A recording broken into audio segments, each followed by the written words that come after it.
ਸਤਿ ਸ਼੍ਰੀ ਅਕਾਲ, ਨਮਸਕਾਰ, ਆਦਾਬ ਦਰਸ਼ਕੋ। ਮੈਂ ਤੁਹਾਡਾ ਗੁਰਲਾਲ ਹਾਜ਼ਰ ਪ੍ਰੋਗਰਾਮ ਓਪਨ ਪਲੇਟਫਾਰਮ ਲੈ ਕੇ ਜਸ ਪੰਜਾਬੀ ਦੇ ਮੰਚ ਤੋਂ। ਦਰਸ਼ਕੋ, ਆਪਾਂ ਇੱਕ ਪ੍ਰੋਗਰਾਮ ਪਹਿਲਾਂ ਵੀ ਕੀਤਾ ਸੀ ਤੇ ਅੱਜ ਫਿਰ ਵਕਤ ਦੀ ਜਿਹੜੀ ਜ਼ਰੂਰਤ ਹੈ ਉਹ ਇਹ ਹੈ ਕਿ ਕਰੋਨਾ ਮਹਾਮਾਰੀ ਜਿਹੜੀ ਹੈ ਉਹ ਦੁਬਾਰਾ ਪੈਰ ਪਸਾਰ ਰਹੀ ਹੈ। ਖਾਸ ਕਰਕੇ ਜੇ ਆਪਾਂ ਆਪਣੇ ਦੇਸ਼ ਇੰਡੀਆ ਸਬ ਕੰਟੀਨੈਂਟ ਦੀ ਗੱਲ ਕਰੀਏ ਤਾਂ ਪੰਜਾਬ ਦੇ ਵਿੱਚ ਵੀ ਕੇਸ ਆਏ ਆ, ਰਾਜਸਥਾਨ ਦੇ ਵਿੱਚ ਵੀ ਕੇਸ ਹੈ। ਐਜ਼ ਮੈਟਰ ਆਫ ਫੈਕਟ ਪਿਛਲੇ ਹਫ਼ਤੇ ਰਾਜਸਥਾਨ ਦੇ ਮੁੱਖ ਮੰਤਰੀ ਮਾਨਯੋਗ ਅਸ਼ੋਕ ਗਹਿਲੋਤ ਵੀ ਕਰੋਨਾ ਪੋਜ਼ੀਟਿਵ ਪਾਏ ਗਏ ਸੀ, ਜੇ ਉਹਨਾਂ ਨੇ ਆਪਦੇ ਆਪ ਨੂੰ ਆਈਸੋਲੇਟ ਕੀਤਾ ਹੋਇਆ ਸੀਗਾ। ਮੇਰੇ ਖਿਆਲ ਅੱਜ ਜਾਂ ਕੱਲ੍ਹ ਦੇ ਵਿੱਚ ਉਹ ਦੁਬਾਰਾ ਆਫਿਸ ਆ ਜਾਣਗੇ, ਜੋ ਵੀ ਹੈ। ਪਰ ਸਭ ਤੋਂ ਜ਼ਿਆਦਾ ਕੇਸ ਜਿਹੜੇ ਮਹਾਰਾਸ਼ਟਰ 'ਚ ਦੇਖਣ ਨੂੰ ਮਿਲੇ ਆ ਕਿ ਵਾਕਈ ਇਹ ਬਿਮਾਰੀ ਦੁਆਰਾ ਐਡੀ ਵੱਡੀ ਘਾਤਕ ਸਿੱਧ ਹੋਊਗੀ ਕਿ ਲੋਕਡਾਊਨ ਲੱਗਣ ਦੀ ਜ਼ਰੂਰਤ ਹੈ ਜਾਂ ਨਹੀਂ ਹੈ। ਤੇ ਬਾਕੀ ਹੋਰ ਵੀ ਕਈ ਚੀਜ਼ਾਂ ਨੇ ਜਿਹੜੀਆਂ ਝਾਤ ਮੰਗਦੀਆਂ ਨੇ। ਸਾਰੀਆਂ ਗੱਲਾਂ 'ਤੇ ਝਾਤ ਪਾਉਣ ਨੂੰ ਆਪਣੇ ਬਣੇ ਹੋਏ ਨੇ ਪਟਿਆਲੇ ਦੇ ਜਿਹੜੇ ਪੂਰਵ member parliament doctor Dharamvir Gandhi. Doctor ਸਾਹਿਬ, ਬਹੁਤ ਬਹੁਤ ਸਵਾਗਤ ਜੀ ਤੁਹਾਡਾ ਜਸ ਪੰਜਾਬੀ ਦੇ ਮੰਚ 'ਤੇ। ਬਹੁਤ ਧੰਨਵਾਦ ਜੀ ਗੁਰਲਾਲ ਜੀ, ਤੁਹਾਡੇ ਸਰੋਤਿਆਂ ਨੂੰ ਮੇਰੇ ਵੱਲੋਂ ਪਿਆਰ ਭਰੀ ਸਤਿ ਸ੍ਰੀ ਅਕਾਲ ਜੀ। ਸਤਿ ਸ਼੍ਰੀ ਅਕਾਲ, ਸਤਿ ਸ਼੍ਰੀ ਅਕਾਲ। ਬੜੇ ਮਸ਼ਗੂਲ ਆ ਸਰ, ਅਰਲੀ ਮਾਰਨਿੰਗ ਤੁਸੀਂ ਸਾਡੇ ਲਈ ਟਾਈਮ ਕੱਢਿਆ। ਇਹ ਬਹੁਤ ਲੋਕਾਂ ਦੀ ਸਰੋਤਿਆਂ ਦੀ ਇਹ ਮੰਗ ਸੀਗੀ ਕਿ ਖਾਸ ਕਰਕੇ ਆ ਜਿਹੜੇ ਮਹੀਨੇ ਆ ਇਹਨਾਂ ਮਹੀਨਿਆਂ ਦੇ ਵਿੱਚ ਜਿਹੜੇ NRIs ਆ ਵਾਪਸ ਆ ਜਾਂਦੇ ਆ ਇੰਡੀਆ ਹੋ ਕੇ, ਪਰ ਘਰਾਂ ਦੀਆਂ 100 ਕੰਮ ਨਿਕਲੇ ਆਉਂਦੇ, ਜਿਨ੍ਹਾਂ ਨੇ ਜਾਣਾ ਉਹ ਫਿਕਰਮੰਦ ਨੇ। ਪਹਿਲਾਂ ਤੁਹਾਨੂੰ ਇਹ ਦੱਸੋ ਵੀ ਹਾਲਾਤ ਕੀ ਨੇ ਓਵਰਆਲ, ਇੱਕ ਹੀ ਕਰੋਨਾ ਦੁਆਰਾ ਪੰਜਾਬ 'ਚ ਕਿੰਨੇ ਕੁ ਕੇਸ ਆ ਰਹੇ ਆ? ਤੁਹਾਡੇ ਆਪਦੇ ਸ਼ਹਿਰ ਦੇ ਵਿੱਚ ਤੁਸੀਂ ਰੋਜ਼ ਹਸਪੀਟਲ 'ਚ ਡੀਲ ਕਰ ਰਹੇ ਹੋ, ਉੱਥੇ ਕੀ ਹਾਲ ਹੈ, ਓਵਰਆਲ ਕੀ ਹੈ, ਔਰ ਆਉਣ ਵਾਲੇ ਟਾਈਮ 'ਚ ਕੀ ਇੰਨੀ ਘਾਤਕ ਸਿੱਧ ਹੋਊਗੀ ਜਾਂ ਇਹ ਕੰਟਰੋਲੇਬਲ ਹੋਊਗੀ? ਦੇਖੋ, ਕਾਫੀ 1 ਸਾਲ ਦੇ ਅਰਸੇ ਤੋਂ ਬਾਅਦ ਮੁੜ ਕੇ ਫਿਰ ਕਰੋਨਾ ਚਰਚਾ ਵਿੱਚ ਹੈਗਾ ਹੈ ਤੇ ਅਲੱਗ-ਅਲੱਗ ਸੂਬਿਆਂ ਵਿੱਚ, ਜਿਨ੍ਹਾਂ ਜਿਵੇਂ ਤੁਸੀਂ ਜ਼ਿਕਰ ਕੀਤਾ ਕਿ ਮਹਾਰਾਸ਼ਟਰ, ਰਾਜਸਥਾਨ, ਕੇਰਲਾ ਤੇ ਟਾਮਾ ਕੇਸ ਦਿੱਲੀ ਤੇ ਟਾਮਾ ਕੇਸ ਪੰਜਾਬ ਵਿੱਚ ਇਹ ਚਰਚਾ ਵਿੱਚ ਨੇ। ਤੇ ਪਰ ਜੋ ਪਿਛਲੀ ਵਾਰ ਦੀ ਤਰ੍ਹਾਂ ਜਿਹੜਾ ਇੱਕ ਹੌਰਰ ਸੀਗਾ, ਇੱਕ ਭਿਆਨਕਤਾ, ਡਰ ਤੇ ਭੈ ਦਾ ਮਾਹੌਲ ਸੀਗਾ, ਉਹ ਸਮਾਜ ਵਿੱਚੋਂ ਬਿਲਕੁਲ ਗਾਇਬ ਹੈਗਾ ਹੈ। ਪ੍ਰੀਕਾਸ਼ਨਸ ਕਹਿਣ ਨੂੰ ਭਾਵੇਂ ਸਰਕਾਰ ਨਿਰਦੇਸ਼ ਜਾਰੀ ਕਰ ਦਿੰਦੀ ਹੈਗੀ ਹੈ, ਡਾਇਰੈਕਟਿਵ ਜਾਰੀ ਕਰ ਦਿੰਦੀ ਹੈ, ਪਰ ਲੋਕ ਇਸ ਵਾਰ ਕੋਈ ਉਹਨੂੰ ਸੀਰੀਅਸਲੀ ਨਹੀਂ ਲੈ ਰਹੇ ਹੈਗੇ। ਤੇ ਨਾ ਹੀ ਕੋਈ ਮਤਲਬ ਇਸ ਤਰ੍ਹਾਂ ਕੋਈ ਜਿਵੇਂ ਲੋਕਾਂ ਵਿਚਕਾਰ ਕੋਈ ਡਰ ਦੇ ਭੈ ਦਾ ਮਾਹੌਲ ਹੈਗਾ ਹੈ। ਕਾਰਨ ਮੈਨੂੰ ਲੱਗਦਾ ਇਹੀ ਹੈ ਕਿ ਇੱਕ ਤਾਂ ਲੋਕੀ ਹਿੰਦੁਸਤਾਨ 'ਚ 92% ਲੋਕ ਇਮਿਊਨਾਈਜ਼ਡ ਹੈਗੇ ਹੈ, ਤੇ ਦੂਜਾ ਜਿੰਨਾ ਕਰੋਨਾ ਫੈਲਿਆ ਸੀਗਾ, ਇੱਕ ਹੁੰਦੀ ਨੈਚੁਰਲ ਇਮਿਊਨਿਟੀ, ਇੱਕ ਹੁੰਦੀ ਹੈਗੀ ਐਕਵਾਇਰਡ ਇਮਿਊਨਿਟੀ, ਜਿਹਨੂੰ ਜੇ ਵੱਡੀ ਪੱਧਰ ਤੇ ਹੋ ਜਾਵੇ ਲਾਗ ਲੱਗ ਕੇ ਤਾਂ ਉਹ ਹਰਡ ਇਮਿਊਨਿਟੀ ਹੁੰਦੀ, ਇਹ ਝੁੰਡ ਦੀ ਇਮਿਊਨਿਟੀ ਹੁੰਦੀ ਹੈਗੀ ਹੈ। ਤੇ ਲੋਕਾਂ ਨੂੰ ਇਸ ਗੱਲ ਦਾ ਵੀ ਯਕੀਨ ਹੈ ਕਿ ਇਸ ਵਾਰ ਸਾਨੂੰ ਵੀ ਯਕੀਨ ਹੈ ਐਜ਼ ਏ ਮੈਡੀਕਲ ਡਾਕਟਰ, ਔਰ ਲੋਕਾਂ ਨੂੰ ਵੀ ਸੁੱਤੇ ਸਿੱਧੇ ਯਕੀਨ ਹੈ ਕਿ ਕਿਉਂਕਿ ਅਸੀਂ ਟੀਕੇ ਲਵਾਏ ਹੋਏ ਹੈ, ਕਿਉਂਕਿ ਜਿਵੇਂ ਪਿੱਛੇ ਚਰਚਾ 'ਚ ਰਿਹਾ ਸਾਰਾ ਹੀ ਕਿ ਹਰਡ ਇਮਿਊਨਿਟੀ ਇੰਡੀਆ 'ਚ ਆ ਗਈ ਹੈਗੀ ਹੈ। ਤੇ ਦੁਨੀਆ 'ਚ ਵੀ ਬਹੁਤ ਸਾਰੇ ਮੁਲਕਾਂ 'ਚ ਜਿੱਥੇ ਬਹੁਤ ਮਤਲਬ ਕਰੋਨਾ ਵੱਡੀ ਪੱਧਰ ਤੇ ਫੈਲਿਆ, ਉੱਥੇ ਵੀ ਹੁਣ ਚਾਹੇ ਇੰਜੈਕਸ਼ਨ ਲੱਗੇ ਚਾਹੇ ਨਹੀਂ ਲੱਗੇ, ਉੱਥੇ ਵੀ ਹਰਡ ਇਮਿਊਨਿਟੀ ਵਾਲੀ ਹਾਲਤ ਹੈਗੀ ਹੈ। ਇਸ ਕਰਕੇ ਇੱਕ ਜਿਹੜੀ ਅਸੀਂ ਇਹਨੂੰ ਜਿਹੜੇ ਹਰ ਇੱਕ ਬੰਦਾ ਜਿਹੜਾ ਖੰਘ ਨਾ ਆਉਂਦਾ ਹੈਗਾ ਹੈ, ਮੈਂ ਪਿਛਲੇ ਹਫ਼ਤੇ 10 ਬੰਦੇ ਜਿਹੜੇ ਖੰਘ ਨਾ ਆਏ, ਬੁਖਾਰ ਜ਼ੁਕਾਮ ਨਾ ਆਏ ਹੈਗੇ ਆ, ਅੱਖਾਂ 'ਚ ਪਾਣੀ ਆਉਂਦਾ ਸੀ, ਮੈਂ 10 ਦੇ 10 ਉਹਨਾਂ ਦੇ ਰੈਪਿਡ ਜਿਹੜਾ ਟੈਸਟ ਸੀਗਾ ਉਹ ਕਰੋਨਾ ਦਾ ਕਰਾਇਆ ਹੈਗਾ, ਉਹਨੂੰ ਰੈਟ ਕਹਿੰਦੇ ਹੈਗੇ ਆ, ਰੈਪਿਡ ਐਂਟੀਜਨ ਟੈਸਟ, ਤੇ ਉਹ 10 ਦੇ 10 ਦਾ ਨੈਗੇਟਿਵ ਆਇਆ। ਜਿਹੜਾ RT-PCR ਤਾਂ ਕਰਾਈਦਾ ਜੇਕਰ ਰੈਟ ਪੋਜ਼ਿਟਿਵ ਹੋਵੇ। ਤੋ ਜੇ ਰੈਟ ਹੀ ਨੈਗੇਟਿਵ ਆਇਆ ਤੇ ਉਹ ਬੰਦੇ 3-4 ਦਿਨ 'ਚ ਯੂਜ਼ਲੀ ਜੋ ਕੋਰਸ ਹੈਗਾ ਆ ਵਾਇਰਸ ਡਿਜ਼ੀਜ਼ ਦਾ, ਕਿ ਇਹਦੇ ਬਾਰੇ ਮਸ਼ਹੂਰ ਹੈ ਕਿ if you treat it takes 1 week, if you don't treat it takes 7 days। ਮਤਲਬ it is self limiting disease ਹੈਗਾ, ਆਪਣੇ ਆਪ ਹੀ ਨਾ ਆਉਣਾ ਹੈਗਾ। ਇੱਕ ਅਰਸਾ ਦੇ ਬਾਅਦ ਚਾਹੇ ਦਵਾਈ ਲਓ ਚਾਹੇ ਨਾ ਲਓ, ਸਿੰਪਲ ਜ਼ੁਕਾਮ, ਸਿੰਪਲ ਪੈਰਾਸੀਟਾਮੋਲ ਲੈ ਲਓ, ਇਹਨਾਂ 5-7 ਦਿਨ ਲੈਣੇ ਆ, ਗਲਾ ਖਰਾਸ਼, ਨੱਕ ਬੁਖਾਰ। ਤੇ ਉਹ ਜਿਹੜਾ ਉਸ ਤਰ੍ਹਾਂ ਦਾ ਜਿਹੜਾ ਚੱਕਰ ਹੈ, ਸਾਡੀ ਫੈਮਿਲੀ ਦੇ ਸਾਰੇ ਮੈਂਬਰ ਐਕਸੈਪਟ ਮੀ, ਹੋ ਸਕਦਾ ਮੇਰੇ ਕਮਿਊਨਿਟੀ ਲੋਕਾਂ 'ਚ ਵਿਚਰਨ ਕਰਕੇ ਰੋਜ਼ 150 ਮਰੀਜ਼ ਨੂੰ ਰੋਜ਼ ਦੇਖਣਾ, 150 ਉਹਨਾਂ ਦੇ ਨਾਲ 300 ਬੰਦੇ ਨੂੰ ਡੀਲ ਕਰਨਾ, ਮੇਰੇ ਮਾਈਕਰੋ ਲੈਵਲ ਤੇ ਇਨਫੈਕਸ਼ਨ ਹੋ ਕੇ ਮੇਰੇ 'ਚ ਕਾਫੀ ਤਕੜੀ ਹੋ ਸਕਦਾ ਇਮਿਊਨਿਟੀ ਹੋਵੇ, ਪਰ ਮੇਰੀ ਵਾਈਫ ਨੂੰ ਵੀ, ਮੇਰੇ ਬੱਚਿਆਂ ਨੂੰ ਵੀ, ਸਭ ਨੂੰ ਜਿਹੜੀ ਪਿਛਲੇ 1-1.25 ਮਹੀਨੇ 'ਚ ਖੰਘ, ਜ਼ੁਕਾਮ ਜਾਂ ਗਲਾ ਖਰਾਬ, ਖਰਾਸ਼, ਬੁਖਾਰ ਇਹ ਹੋ ਕੇ ਹਟਿਆ ਹੈਗਾ ਹੈ। ਔਰ ਅਸੀਂ ਟੂ ਬੀ ਵੈਰੀ ਫਰੈਂਕ, ਅਸੀਂ ਵੀ did not go for test. ਹੁਣ ਲੋਕੀ ਹੁਣ ਹਰ ਕਾਮਨ ਕੋਲਡ ਦੀ ਤਰ੍ਹਾਂ ਇਹਨੂੰ ਟ੍ਰੀਟ ਕੀਤਾ ਜਾ ਰਿਹਾ ਹੈਗਾ। ਟ੍ਰੀਟਮੈਂਟ ਲੋਕਾਂ ਵੱਲੋਂ ਜੋ ਐਟੀਟਿਊਡ ਹੈ ਜਾਂ ਡਾਕਟਰ ਵੱਲੋਂ ਐਟੀਟਿਊਡ ਹੈ, ਹੁਣ ਉਹ ਪੈਨਿਕ, ਉਹ ਘਬਰਾਹਟ, ਉਹ ਬੇਚੈਨੀ ਜਾਂ ਡਰ, ਉਹਦਾ ਮਾਹੌਲ ਬਿਲਕੁਲ ਨਹੀਂ ਹੈਗਾ ਹੈ। ਜੇ ਇਹ ਨਹੀਂ ਪਤਾ ਕਿ ਵੀ ਕਿਹੜਾ ਵਾਇਰਸ ਆਈਸੋਲੇਟ ਹੁੰਦਾ, ਹੋ ਸਕਦਾ ਉਹੀ ਓਮੀਕਰੋਨ ਦੀ ਕੋਈ ਵੇਰੀਏਸ਼ਨ ਹੋਵੇ। ਤੇ ਅਜੇ ਉਸ ਤਰ੍ਹਾਂ ਦਾ ਜਿਹੜਾ ਇੱਕ ਮਾਹੌਲ ਹੈਗਾ, ਨਾ ਤਾਂ ਇਨਫੈਕਸ਼ਨ ਉਸ ਲੈਵਲ ਤੇ ਕੋਈ ਸੀਰੀਅਸ ਨਜ਼ਰ ਆਈ ਹੈਗੀ ਹੈ। ਕਿਉਂਕਿ ਮੇਰੇ ਕੋਲ ਮੇਰੇ ਕੋਲ ਡਾਇਰੈਕਟ ਐਕਸਪੀਰੀਅੰਸ ਹੈਗਾ। ਮੈਨੂੰ ਕਿਸੇ ਤੋਂ ਕੋਈ ਸੁਣਨ ਦੀ ਲੋੜ ਨਹੀਂ, ਮੈਨੂੰ ਕੋਈ ਇਸ ਬਾਰੇ ਮੈਨੂੰ ਸਮਾਜ ਤੋਂ ਜਾਣਨ ਦੀ ਲੋੜ ਨਹੀਂ, ਮੈਡੀਕਲ ਸਰਕਲ ਤੋਂ ਵੀ ਜਾਣਨ ਦੀ ਲੋੜ ਨਹੀਂ। 150 ਮਰੀਜ਼ ਥੋੜ੍ਹਾ ਨਹੀਂ ਹੁੰਦਾ ਹੈਗਾ, ਪੰਜਾਬ ਦੇ ਅਲੱਗ-ਅਲੱਗ ਕੋਨਿਆਂ ਤੋਂ ਆਉਂਦਾ ਹੈਗਾ ਤੇ ਉਹਨਾਂ ਨਾਲ ਇੰਟਰੈਕਟ ਕਰੀਦਾ। ਸੋ ਇਸ ਕਰਕੇ ਵੱਡੀ ਪੱਧਰ ਤੇ ਕੋਈ ਕਰੋਨਾ ਦਾ ਰੋਜ਼ ਦਾ 5-6-7 ਹਜ਼ਾਰ ਕੇਸ ਦੀ ਰਿਪੋਰਟਿੰਗ ਹੈਗੀ ਹਿੰਦੁਸਤਾਨ ਲੈਵਲ ਤੇ ਪਿੱਛੇ ਜੇ ਵੱਧ ਗਈ, ਹੁਣ ਉਹ ਵੱਧ ਗਈ ਹੈਗੀ ਹੈ ਤੇ 35,000 ਤੱਕ ਹੋ ਗਈ ਸੀਗੀ, ਸ਼ਾਇਦ ਉਹ 40 ਹੋ ਗਈ ਹੋਵੇ। ਤੇ ਉਹ ਹੁਣ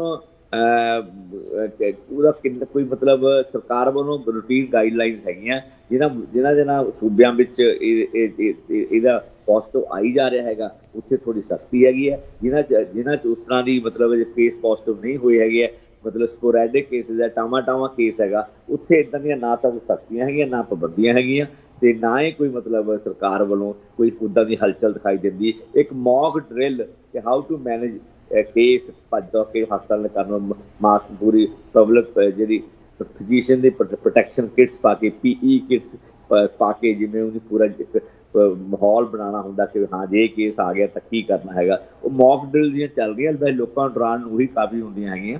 ਪਰ ਇਹ ਸਭ ਕੁਝ ਦੇ ਬਾਵਜੂਦ ਕੋਈ ਉਸ ਤਰ੍ਹਾਂ ਦੀ ਕੋਈ ਦਹਿਸ਼ਤ ਡਰ ਵਾਲਾ ਮਾਹੌਲ ਪੰਜਾਬ 'ਚ ਵੀ ਤੇ ਹਿੰਦੁਸਤਾਨ 'ਚ ਤੇ ਵੀ ਨਹੀਂ ਹੈ। ਬੱਸਾਂ 'ਚ ਲੋਕੀ ਵਿਦਆਊਟ ਮਾਸਕ ਗੱਡੀਆਂ ਭਰੀਆਂ ਜਾ ਰਹੀਆਂ ਹੈਗੀਆਂ, ਹੋਰ ਹਰ ਪਾਸੇ ਪੂਰੀ ਇਕਨੋਮਿਕ ਸਰਗਰਮੀ ਹੈ, ਸਮਾਜਿਕ ਸਰਗਰਮੀ ਹੈਗੀ ਹੈ, ਧਾਰਮਿਕ ਸਰਗਰਮੀਆਂ ਹੈਗੀਆਂ, ਕਿਤੇ ਵੀ ਕੋਈ ਇਸ ਤਰ੍ਹਾਂ ਦਾ ਜਿਹੜਾ ਮਾਹੌਲ ਹੈਗਾ ਉਹ ਨਜ਼ਰ ਨਹੀਂ ਆ ਰਿਹਾ ਜੀ। ਡਾਕਟਰ ਸਾਹਿਬ, ਤੁਸੀਂ ਦੱਸਿਆ ਹਾਲਾਤ ਕੀ ਨੇ, ਪਰ ਇੰਟੈਂਸਿਟੀ ਆਫ ਦ ਡਿਜ਼ੀਜ਼ ਜਿਹੜੀ ਦੇਖਣੀ ਹੈ, ਤੁਸੀਂ ਰੋਜ਼ ਡੀਲ ਕਰਦੇ ਹੋ ਇਹਨਾਂ ਚੀਜ਼ਾਂ ਨਾਲ। ਕੀ ਇਹ ਜਿੱਦਾਂ ਪਹਿਲਾਂ ਹੁੰਦਾ ਸੀਗਾ ਕਿ ਜਦੋਂ ਪਿਛਲੀ ਵਾਰ ਆਇਆ ਸੀਗਾ ਕਿ ਬਜ਼ੁਰਗਾਂ ਨੂੰ ਜਿਹੜਾ ਜ਼ਿਆਦਾ ਕੇਅਰਫੁਲ ਰਹਿਣ ਦੀ ਲੋੜ ਹੈ, ਜਾਂ ਫਿਰ ਕਹਿ ਦਿੰਦੇ ਸੀ ਛੋਟੇ ਬੱਚਿਆਂ ਨੂੰ ਜ਼ਿਆਦਾ ਕੇਅਰਫੁਲ ਰਹਿਣ ਦੀ ਲੋੜ ਹੈ, ਕਿ ਆਹ ਜਿਹੜੇ ਹੁਣ ਨਵਾਂ ਦੌਰ ਆਇਆ ਹੈ ਕਰੋਨਾ ਦਾ, ਉਹਦੇ ਵਿੱਚ ਕੋਈ ਏਜ ਫੈਕਟਰ ਹੈਗਾ ਜਿਹੜਾ ਕਿਸੇ ਜਿਹੜੇ ਗਰੁੱਪ ਆਫ ਏਜ ਜਿਹੜੇ ਹੈਗੇ ਉਹਨਾਂ ਨੂੰ ਜ਼ਿਆਦਾ ਕੇਅਰਫੁਲ ਰਹਿਣ ਦੀ ਲੋੜ ਹੈ? ਦੇਖੋ, ਜਿਹੜੀ ਨਾ ਜਿਹੜੇ ਐਕਸਟ੍ਰੀਮਸ ਆਫ ਏਜਸ ਹੈਗੀਆਂ, ਯਾਨੀ ਕਿ ਬਿਲਕੁਲ ਬੱਚੇ ਤੇ ਵੱਡੇ ਬਜ਼ੁਰਗ, 70 ਤੇ ਉੱਪਰ ਬਜ਼ੁਰਗ, ਇਹਨਾਂ 'ਚ ਕਾਰਨ ਇਹ ਹੈ ਕਿ ਇਹਨਾਂ 'ਚ ਇਮਿਊਨਿਟੀ ਲੈਵਲਸ ਬਹੁਤ ਬੱਚਿਆਂ 'ਚ ਪੈਦਾ ਨਹੀਂ ਹੋਈ ਹੁੰਦੀ ਤੇ ਬਜ਼ੁਰਗਾਂ 'ਚ ਘਟ ਜਾਂਦੀ ਹੈਗੀ ਉਮਰ ਦੇ ਹਿਸਾਬ ਨਾਲ। ਤੇ ਦੂਜਾ ਕਿ ਜਿਹੜੇ ਬਜ਼ੁਰਗ ਹੈ ਉਹਨਾਂ 'ਚ ਕੋਮੋਰਬਿਡਿਟੀਜ਼, ਸ਼ੂਗਰ ਹੈ, ਹਾਰਟ ਦੀ ਪ੍ਰੋਬਲਮ ਹੈ, ਨਾਲ ਉਹਨੂੰ ਸਾਹ ਦੀ ਪ੍ਰੋਬਲਮ ਹੈ, ਦਮ ਹੈ, ਉਹਨਾਂ 'ਚ ਕੋਮੋਰਬਿਡਿਟੀਜ਼ ਦੀਆਂ ਨਾਲ ਦੀਆਂ ਬਿਮਾਰੀਆਂ ਹੋਰ ਕਈ ਜਿਹੜੇ ਕਿ 20-25 ਸਾਲ ਦੇ ਬੱਚਿਆਂ ਨੂੰ ਨਹੀਂ ਹੁੰਦੀਆਂ, 50-40 ਸਾਲ ਦੇ ਬੱਚਿਆਂ ਨੂੰ ਨਹੀਂ ਹੁੰਦੀਆਂ। ਸੋ ਇੱਕ ਤਾਂ ਕੋਮੋਰਬਿਡਿਟੀਜ਼ ਕਰਕੇ, ਇੱਕ ਉਮਰ ਦੇ ਹਿਸਾਬ ਨਾਲ ਇਮਿਊਨਿਟੀ ਘਟ ਜਾਣ ਕਰਕੇ ਬਜ਼ੁਰਗਾਂ 'ਚ, ਤੇ ਬੱਚਿਆਂ 'ਚ ਪੂਰੀ ਤਰ੍ਹਾਂ ਇਮਿਊਨਿਟੀ ਪੈਦਾ ਨਾ ਹੋਣ ਕਰਕੇ, ਇਹ ਜੇ ਦੋਨੇ ਐਕਸਟ੍ਰੀਮਸ ਆਫ ਏਜਸ ਹੈ, ਇਸ ਗਰੁੱਪ 'ਚ ਬੰਦੇ ਸਾਰੇ ਵੱਧ ਮਤਲਬ ਉਹਨਾਂ ਵਿੱਚ ਬਿਮਾਰੀ ਘਾਤਕ ਹੋ ਨਿਬੜਦੀ ਹੈਗੀ ਹੈ। ਸੋ ਉਹਨਾਂ ਦਾ ਸੱਚਮੁੱਚ, ਪਰ ਮੈਂ ਤੁਹਾਨੂੰ ਦੱਸ ਰਿਹਾ ਕਿ ਮੈਂ ਖੁਦ ਤੁਹਾਡੇ ਨਾਲ ਗੱਲਬਾਤ ਹੋਣ ਤੋਂ ਬਾਅਦ ਆਈ ਕੌਸ਼ੀਅਸਲੀ ਪਿਕਡ ਅਪ 10 ਕੇਸਿਸ, ਜਿਨ੍ਹਾਂ 'ਚੋਂ 8 ਬਜ਼ੁਰਗ ਹੀ ਸੀਗੇ, 8 60+ ਸੀਗੇ। ਉਹਨਾਂ 'ਚ ਕੋਮੋਰਬਿਡਿਟੀ ਵੀ ਸੀਗੀਆਂ, ਡਾਇਬਟਿਕ ਵੀ ਸੀਗੇ, ਉਹਨਾਂ ਨੂੰ ਬ੍ਰੌਂਕੀਅਲ ਐਸਥਮਾ ਵੀ ਸੀਗਾ, ਯਾਨੀ ਕਿ ਦਮੇ ਦੀ ਬਿਮਾਰੀ ਵੀ ਸੀਗੀ। ਬਟ ਲੱਕੀਲੀ ਕਹਿ ਲਓ ਤੁਸੀਂ, ਜਾਂ ਪਰ ਚਾਂਸ ਕਹਿ ਲਓ, ਜਾਂ it is a matter of fact ਕਿ ਉਹ 10 ਮਰੀਜ਼ ਰੈਟ ਨੈਗੇਟਿਵ ਆਏ, ਰੈਪਿਡ ਐਂਟੀਜਨ ਟੈਸਟ ਨੈਗੇਟਿਵ ਆਏ ਹੈ। ਸੋ ਮੈਂ ਫਰਦਰ ਪ੍ਰੋਸੀਡ ਨਹੀਂ ਕੀਤਾ, ਔਰ 10 ਦੇ 10 ਮਰੀਜ਼ after say couple of days, 5-7 ਦਿਨ ਦੇ ਵਿੱਚ ਉਹ ਸਾਰਿਆਂ ਨੇ ਰਿਪੋਰਟ ਕੀਤਾ ਵੀ ਕੋਈ ਬੁਖਾਰ ਨਹੀਂ। ਮੈਂ ਬਕਾਇਦਾ ਰਜਿਸਟਰ ਲਾ ਕੇ ਟੈਸਟ ਕੀਤਾ 10 ਮਰੀਜ਼ਾਂ ਤੇ, ਉਹ ਕਹਿੰਦੇ ਰਜਿਸਟਰ ਸਭ ਬਿਲਕੁਲ ਠੀਕ ਹੈਗੇ। ਪਰ doctor Sahib, as a doctor ਤੁਸੀਂ ਕੀ ਜਿਹੜੇ ਹਿਸਾਬ ਨਾਲ ਮਾਹੌਲ ਆ, ਕਿਤੇ ਵੱਧ ਜਾਂਦੇ ਕੇਸ ਫਿਰ ਕੰਟਰੋਲ ਹੋ ਜਾਂਦੇ, ਜਿੱਦਾਂ ਤੁਸੀਂ ਹੁਣੀ ਮੈਂਸ਼ਨ ਕੀਤਾ ਕਿ 5-7 ਦਿਨਾਂ ਦਾ ਇੱਕ ਦੌਰ ਚੱਲਦਾ, ਗਲੇ 'ਚ ਖਾਰਿਸ਼, ਬੁਖਾਰ, ਉਸ ਤੋਂ ਬਾਅਦ ਠੀਕ ਹੋ ਜਾਂਦੇ ਆ। ਪਰ ਜਿਹੜਾ ਠੀਕ ਹੋਇਆ ਪੇਸ਼ੈਂਟ ਹੈ ਉਹ, ਜਾਂ ਡਿਊਰਿੰਗ ਦੋਜ਼ 7 ਡੇਜ਼, ਕੀ ਉਹ ਬਾਕੀ ਲੋਕ ਜੇ ਮੰਨ ਲਓ ਘਰ 'ਚ ਹੋ ਜਾਵੇ ਤਾਂ ਉਹਨੂੰ ਆਈਸੋਲੇਟ ਹੋਣ ਕਰਨ ਦੀ ਲੋੜ ਹੈਗੀ ਕਿ ਨਹੀਂ, ਚੱਲੀ ਜਾਂਦਾ ਇੱਦਾਂ ਹੀ? ਨਹੀਂ, ਮੇਰਾ ਨਹੀਂ ਖਿਆਲ ਕੋਈ ਲੋੜ ਹੈ, ਕਿਉਂਕਿ ਮੇਰੇ ਆਪਣੇ ਘਰ 'ਚ ਮੇਰੀ ਵਾਈਫ ਨੂੰ ਹੋਇਆ, ਮੇਰੇ ਬੇਟੇ ਨੂੰ ਹੋਇਆ ਹੈਗਾ, ਪਰ I was normally staying in my house. ਅਸੀਂ ਇੱਕੋ ਹੀ ਡਬਲ ਬੈੱਡ 'ਤੇ ਪੈਂਦੇ ਰਹੇ ਹੈਗੇ, ਕੋਈ ਮਤਲਬ ਘਰ 'ਚ ਵੀ ਆਮ ਤੁਰਦੇ ਫਿਰਦੇ ਰਹੇ ਹੈਗੇ। ਮੈਂ ਕਲੀਨਿਕ ਜਾਂਦਾ ਰਿਹਾ, ਤੇ ਮੈਨੂੰ ਹੋਇਆ ਤਾਂ ਹੈ ਨਹੀਂ ਕੋਈ ਬੁਖਾਰ ਖੰਘ, ਪਰ ਬਾਕੀ ਪਰਿਵਾਰ ਨੂੰ ਹੋਇਆ ਸੀ। ਤਾਂ ਜਿੰਨਾ ਇਨਫੈਕਟਿਵ ਹੁੰਦਾ ਹੈ, ਜਿੰਨਾ ਹੈ ਲਾਗ ਤੋਂ ਬਿਮਾਰੀ ਹੁੰਦੀ ਹੈਗੀ ਹੈ, ਨੇੜੇ ਮਤਲਬ 2 ਮੀਟਰ ਤੋਂ ਜਾਂ 1 ਮੀਟਰ ਤੋਂ ਘੱਟ ਡਿਸਟੈਂਸ ਜਿਹੜਾ ਬੰਦਾ ਰਹਿੰਦਾ ਹੈਗਾ, ਉਹਨੂੰ ਖੰਘ ਨਾਲ ਛਿੱਕ ਮਾਰਨ ਵਾਲੀ ਹੋ ਜਾਂਦੀ ਹੈਗੀ ਹੈ। ਜਿਹੜੇ ਡ੍ਰੌਪਲੈਟਸ ਹੈਗੇ ਉਹ ਤੁਹਾਨੂੰ ਪਕੜ ਲੈਂਦੇ ਆ ਕੇ। ਤੇ ਪਰ ਮੈਨੂੰ ਲੱਗਦਾ ਨਹੀਂ ਕਿ ਕੋਈ ਇੱਦਾਂ ਦੀ ਪ੍ਰੀਕਾਸ਼ਨ ਲੈਣ ਦੀ ਲੋੜ ਹੈਗੀ ਹੈ। ਅਜੇ ਪੈਨਿਕ ਨਾ ਕ੍ਰੀਏਟ ਕਰੀਏ। ਜਦੋਂ ਕੋਈ ਮਤਲਬ ਇੱਕ ਤਾਂ ਪੈਟਰਨ ਨਹੀਂ ਪਤਾ ਕਿ ਵੀ ਜਿਵੇਂ ਪਹਿਲੇ ਦਾ ਪੈਟਰਨ ਸੀ ਖੰਘ, ਬੁਖਾਰ, ਗਲਾ, ਜ਼ੁਕਾਮ, ਅੱਖਾਂ 'ਚ ਪਾਣੀ, ਉਹ ਤੋਂ ਬਾਅਦ ਜਿਹੜਾ ਓਮੀਕਰੋਨ ਆਇਆ ਇਹਦਾ ਪੈਟਰਨ ਬਦਲ ਗਿਆ ਹੈਗਾ। ਇਹਨਾਂ ਨੂੰ ਖੰਘੇ ਨਹੀਂ ਸੀ ਹੁੰਦੀ ਹੈਗੀ, ਬੁਖਾਰ ਨਹੀਂ ਸੀ ਹੁੰਦਾ ਉਸ ਤਰ੍ਹਾਂ, ਪਰ ਜ਼ੁਕਾਮ ਹੁੰਦਾ ਸੀਗਾ। ਫਿਰ ਗੈਸਟ੍ਰੋਂਟਾਈਟਸ, ਟੱਟੀਆਂ ਉਲਟੀਆਂ ਲੱਗ ਜਾਂਦੀਆਂ ਸੀਗੀਆਂ, ਫਿਰ ਥੋੜ੍ਹਾ ਲਿਵਰ ਦੇ ਇੰਜ਼ਾਈਮ ਵੱਧ ਜਾਂਦੇ ਸੀਗੇ। ਸੋ ਉਹਦੀ ਇੱਕ ਅਲੱਗ ਤਰ੍ਹਾਂ ਦੀ ਪ੍ਰੈਜੈਂਟੇਸ਼ਨ ਸੀਗੀ। ਹੁਣ ਜਿਹੜੇ ਨਵੀਆਂ ਸਟ੍ਰੇਨਸ ਹੈਗੀਆਂ, ਅਸਲ 'ਚ ਲੋਕਾਂ ਨੂੰ ਜੋ ਆਪਾਂ ਦੇਖ ਰਹੇ ਹਾਂ ਕਿ ਜਿਹੜੀ ਧਰਤੀ ਹੈ ਨਾ, ਇਟਸ ਕਾਲਡ ਜਿਹੜੀ ਹੈ ਨਾ ਪਲੈਨਟ ਆਫ ਵਾਇਰਸਿਸ। ਸਾਡੀ ਧਰਤੀ ਵਾਇਰਸਿਸ ਤੋਂ ਹੋਈ, ਸਾਡੀ ਲਾਈਫ ਹੀ ਵਾਇਰਸਿਸ ਤੋਂ ਸ਼ੁਰੂ ਹੋਈ ਹੈਗੀ ਹੈ। ਅਤੇ ਇਹ ਕਹਿਣਾ ਕਿ ਵਾਇਰਸ ਖਤਮ ਹੋ ਜਾਣਗੇ, ਇਹ ਨਹੀਂ ਹੋਣੇ ਹੈਗੇ ਹੈ। ਵਾਇਰਸ ਰਹਿਣਗੇ ਇੱਥੇ। ਇਸ ਤੋਂ ਪਹਿਲਾਂ ਇਨਫਲੂਐਂਜ਼ਾ ਵਾਇਰਸ ਹੈਗਾ, ਸਾਰਾ ਨਾਰਥ ਅਮਰੀਕਾ ਬੁੜੇ ਬਜ਼ੁਰਗ ਟੀਕੇ ਲਾਉਂਦੇ ਸੀਗੇ। ਉਸ ਤੋਂ ਬਾਵਜੂਦ ਬਜ਼ੁਰਗ ਹਰ ਸਾਲ ਲੱਖਾਂ ਜਿਹੜੇ ਬਜ਼ੁਰਗ ਹੈ ਟੀਕੇ ਜਿਹਨੇ ਇਮੂਨਾਈਜ਼ ਹੈਗੇ, ਉਹ ਵੀ ਜਿਹੜੇ ਇਨਫਲੂਐਂਜ਼ਲ ਵਾਇਰਸ ਵਾਸਤੇ ਇਮੂਨਾਈਜ਼ ਨਹੀਂ ਹੈਗੇ ਹੈ, ਉਹ ਵੀ ਲੱਖਾਂ ਬਜ਼ੁਰਗ ਯੂਰਪ ਵਿੱਚ 70+ ਉਹ ਵਾਇਰਲ ਮੈਨੇਜਾਈਟਿਸ ਨਾਲ ਜਾਂ ਵਾਇਰਲ ਐਨਕੇਫਲਾਈਟਿਸ ਨਾਲ ਉਹ ਮਰਦੇ ਹੈਗੇ, ਹੁਣ ਵੀ ਮਰਦੇ ਹੈਗੇ।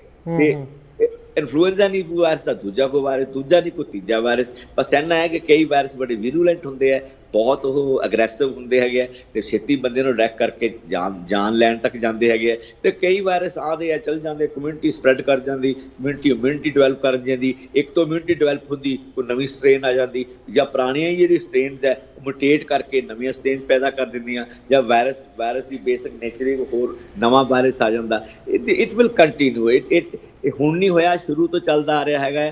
ਖੰਘ ਜ਼ੁਕਾਮ ਜਿਹੜਾ ਆਪਾਂ ਕਹਿੰਦੇ ਕਿ ਮੌਸਮ ਬਦਲਿਆ ਜੀ, ਬਸ ਖੰਘ ਬੁਖਾਰ ਹੋ ਗਿਆ, ਜ਼ੁਕਾਮ ਹੋ ਗਿਆ, ਉਹ ਅੱਗੇ ਲੋਕੀ ਅੱਜ ਤੋਂ 4 ਸਾਲ ਪਹਿਲਾਂ ਲੋਕੀ ਬੜਾ ਸਹਿਜ ਲੈਂਦੇ ਸੀਗੇ, ਕੋਈ ਸੀਰੀਅਸ ਨਹੀਂ ਸੀ ਹੁੰਦਾ। ਹਾਲਾਂਕਿ ਕੋਈ ਵੀ ਜ਼ੁਕਾਮ ਚਾਹੇ ਸਿੰਪਲ ਇਨਫਲੂਐਂਜ਼ਲ ਵਾਇਰਸ ਹੈਗਾ ਹੈ, ਉਹਦਾ ਵੀ ਬ੍ਰੇਨ ਨੂੰ ਜਾ ਕੇ ਐਨਕੇਫਲਾਈਟਿਸ ਹੋ ਸਕਦਾ, ਮੈਨਿੰਜਾਈਟਿਸ ਹੋ ਸਕਦਾ, ਬੰਦਾ ਮਰ ਸਕਦਾ। ਸਿੰਪਲ ਜ਼ੁਕਾਮ ਜ਼ਰੂਰੀ ਨਹੀਂ ਕਿ ਕਰੋਨਾ ਹੀ ਹੋਵੇ, ਉਹ ਜ਼ਰੂਰੀ ਨਹੀਂ ਕਰੋਨਾ ਹੀ ਹੋਵੇ।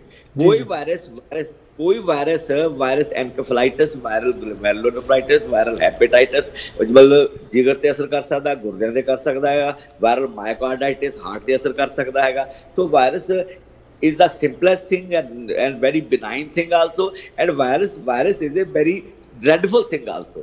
So it all depends ਕਿ ਬੰਦੇ ਦੀ ਇਮਿਊਨਿਟੀ ਕਿੰਨੀ ਹੈਗੀ ਹੈ, ਸੋਸਾਇਟੀ 'ਚ ਐਕਸਪੋਜ਼ਰ ਕਿੰਨਾ ਹੈਗਾ, ਸੋਸਾਇਟੀ ਕਿੰਨੀ ਐਕਸਪੋਜ਼ ਹੋ ਗਈ ਹੈ, ਕਿੰਨੀ ਹਾਰਡ ਇਮਿਊਨਿਟੀ ਆ ਗਈ ਹੈ। So it is very complex thing. ਇਹਨੂੰ ਤੁਸੀਂ ਫਾਰਮੂਲੇ ਫਿੱਟ ਕਰਨਾ ਕਿ ਹੁਣ ਮਾਸਕ ਬੰਦ ਕਰ ਦਿਓ, ਹੁਣ ਲਾ ਲਓ, ਪਰ ਜੋ ਜਿੰਨਾ ਪਹਿਲਾਂ ਦੁਨੀਆ 'ਚ ਹੋਇਆ, ਹੈਵਕ ਪਲੇ ਕੀਤਾ ਇਹਨੇ ਜਾਂ ਤਬਾਹੀ ਕੀਤੀ ਹੈਗੀ ਹੈ, ਮੈਨੂੰ ਉੱਦਾਂ ਦੀਆਂ ਸੰਭਾਵਨਾਵਾਂ, ਕਿਉਂਕਿ invariably bearings vast text of South Africa, ਬਾਕੀ ਸਾਰੀ ਦੁਨੀਆ ਨੇ ਇਨਕਲੂਡਿੰਗ ਚਾਈਨਾ, ਹਾਲਾਂਕਿ ਚਾਈਨਾ ਸਾਡੇ ਨਾਲ ਮੁਕਾਬਲੇ ਇਮਿਊਨਾਈਜੇਸ਼ਨ ਬੜੀ ਘੱਟ ਹੋਈ ਹੈ।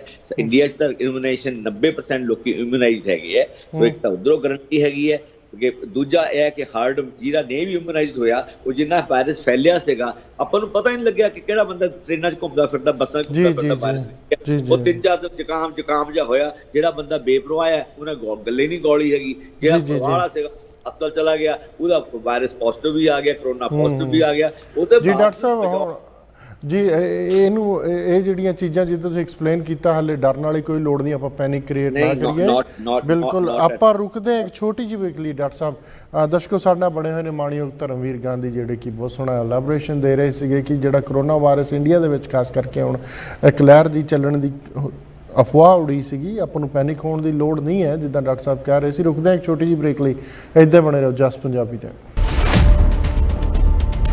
ਸਵਾਗਤ ਜੀ ਤੁਹਾਡਾ ਸਾਰਿਆਂ ਦਾ ਫਿਰ ਪ੍ਰੋਗਰਾਮ ਓਪਨ ਪਲੇਟਫਾਰਮ। ਮੈਂ ਤੁਹਾਡਾ ਗੁਰਲਾਲ ਹਾਜ਼ਰ, ਜਸ ਪੰਜਾਬੀ ਦੇ ਮੰਚ ਤੋਂ ਬਣੇ ਹੋਏ ਨੇ ਡਾਕਟਰ ਧਰਮਵੀਰ ਗਾਂਧੀ।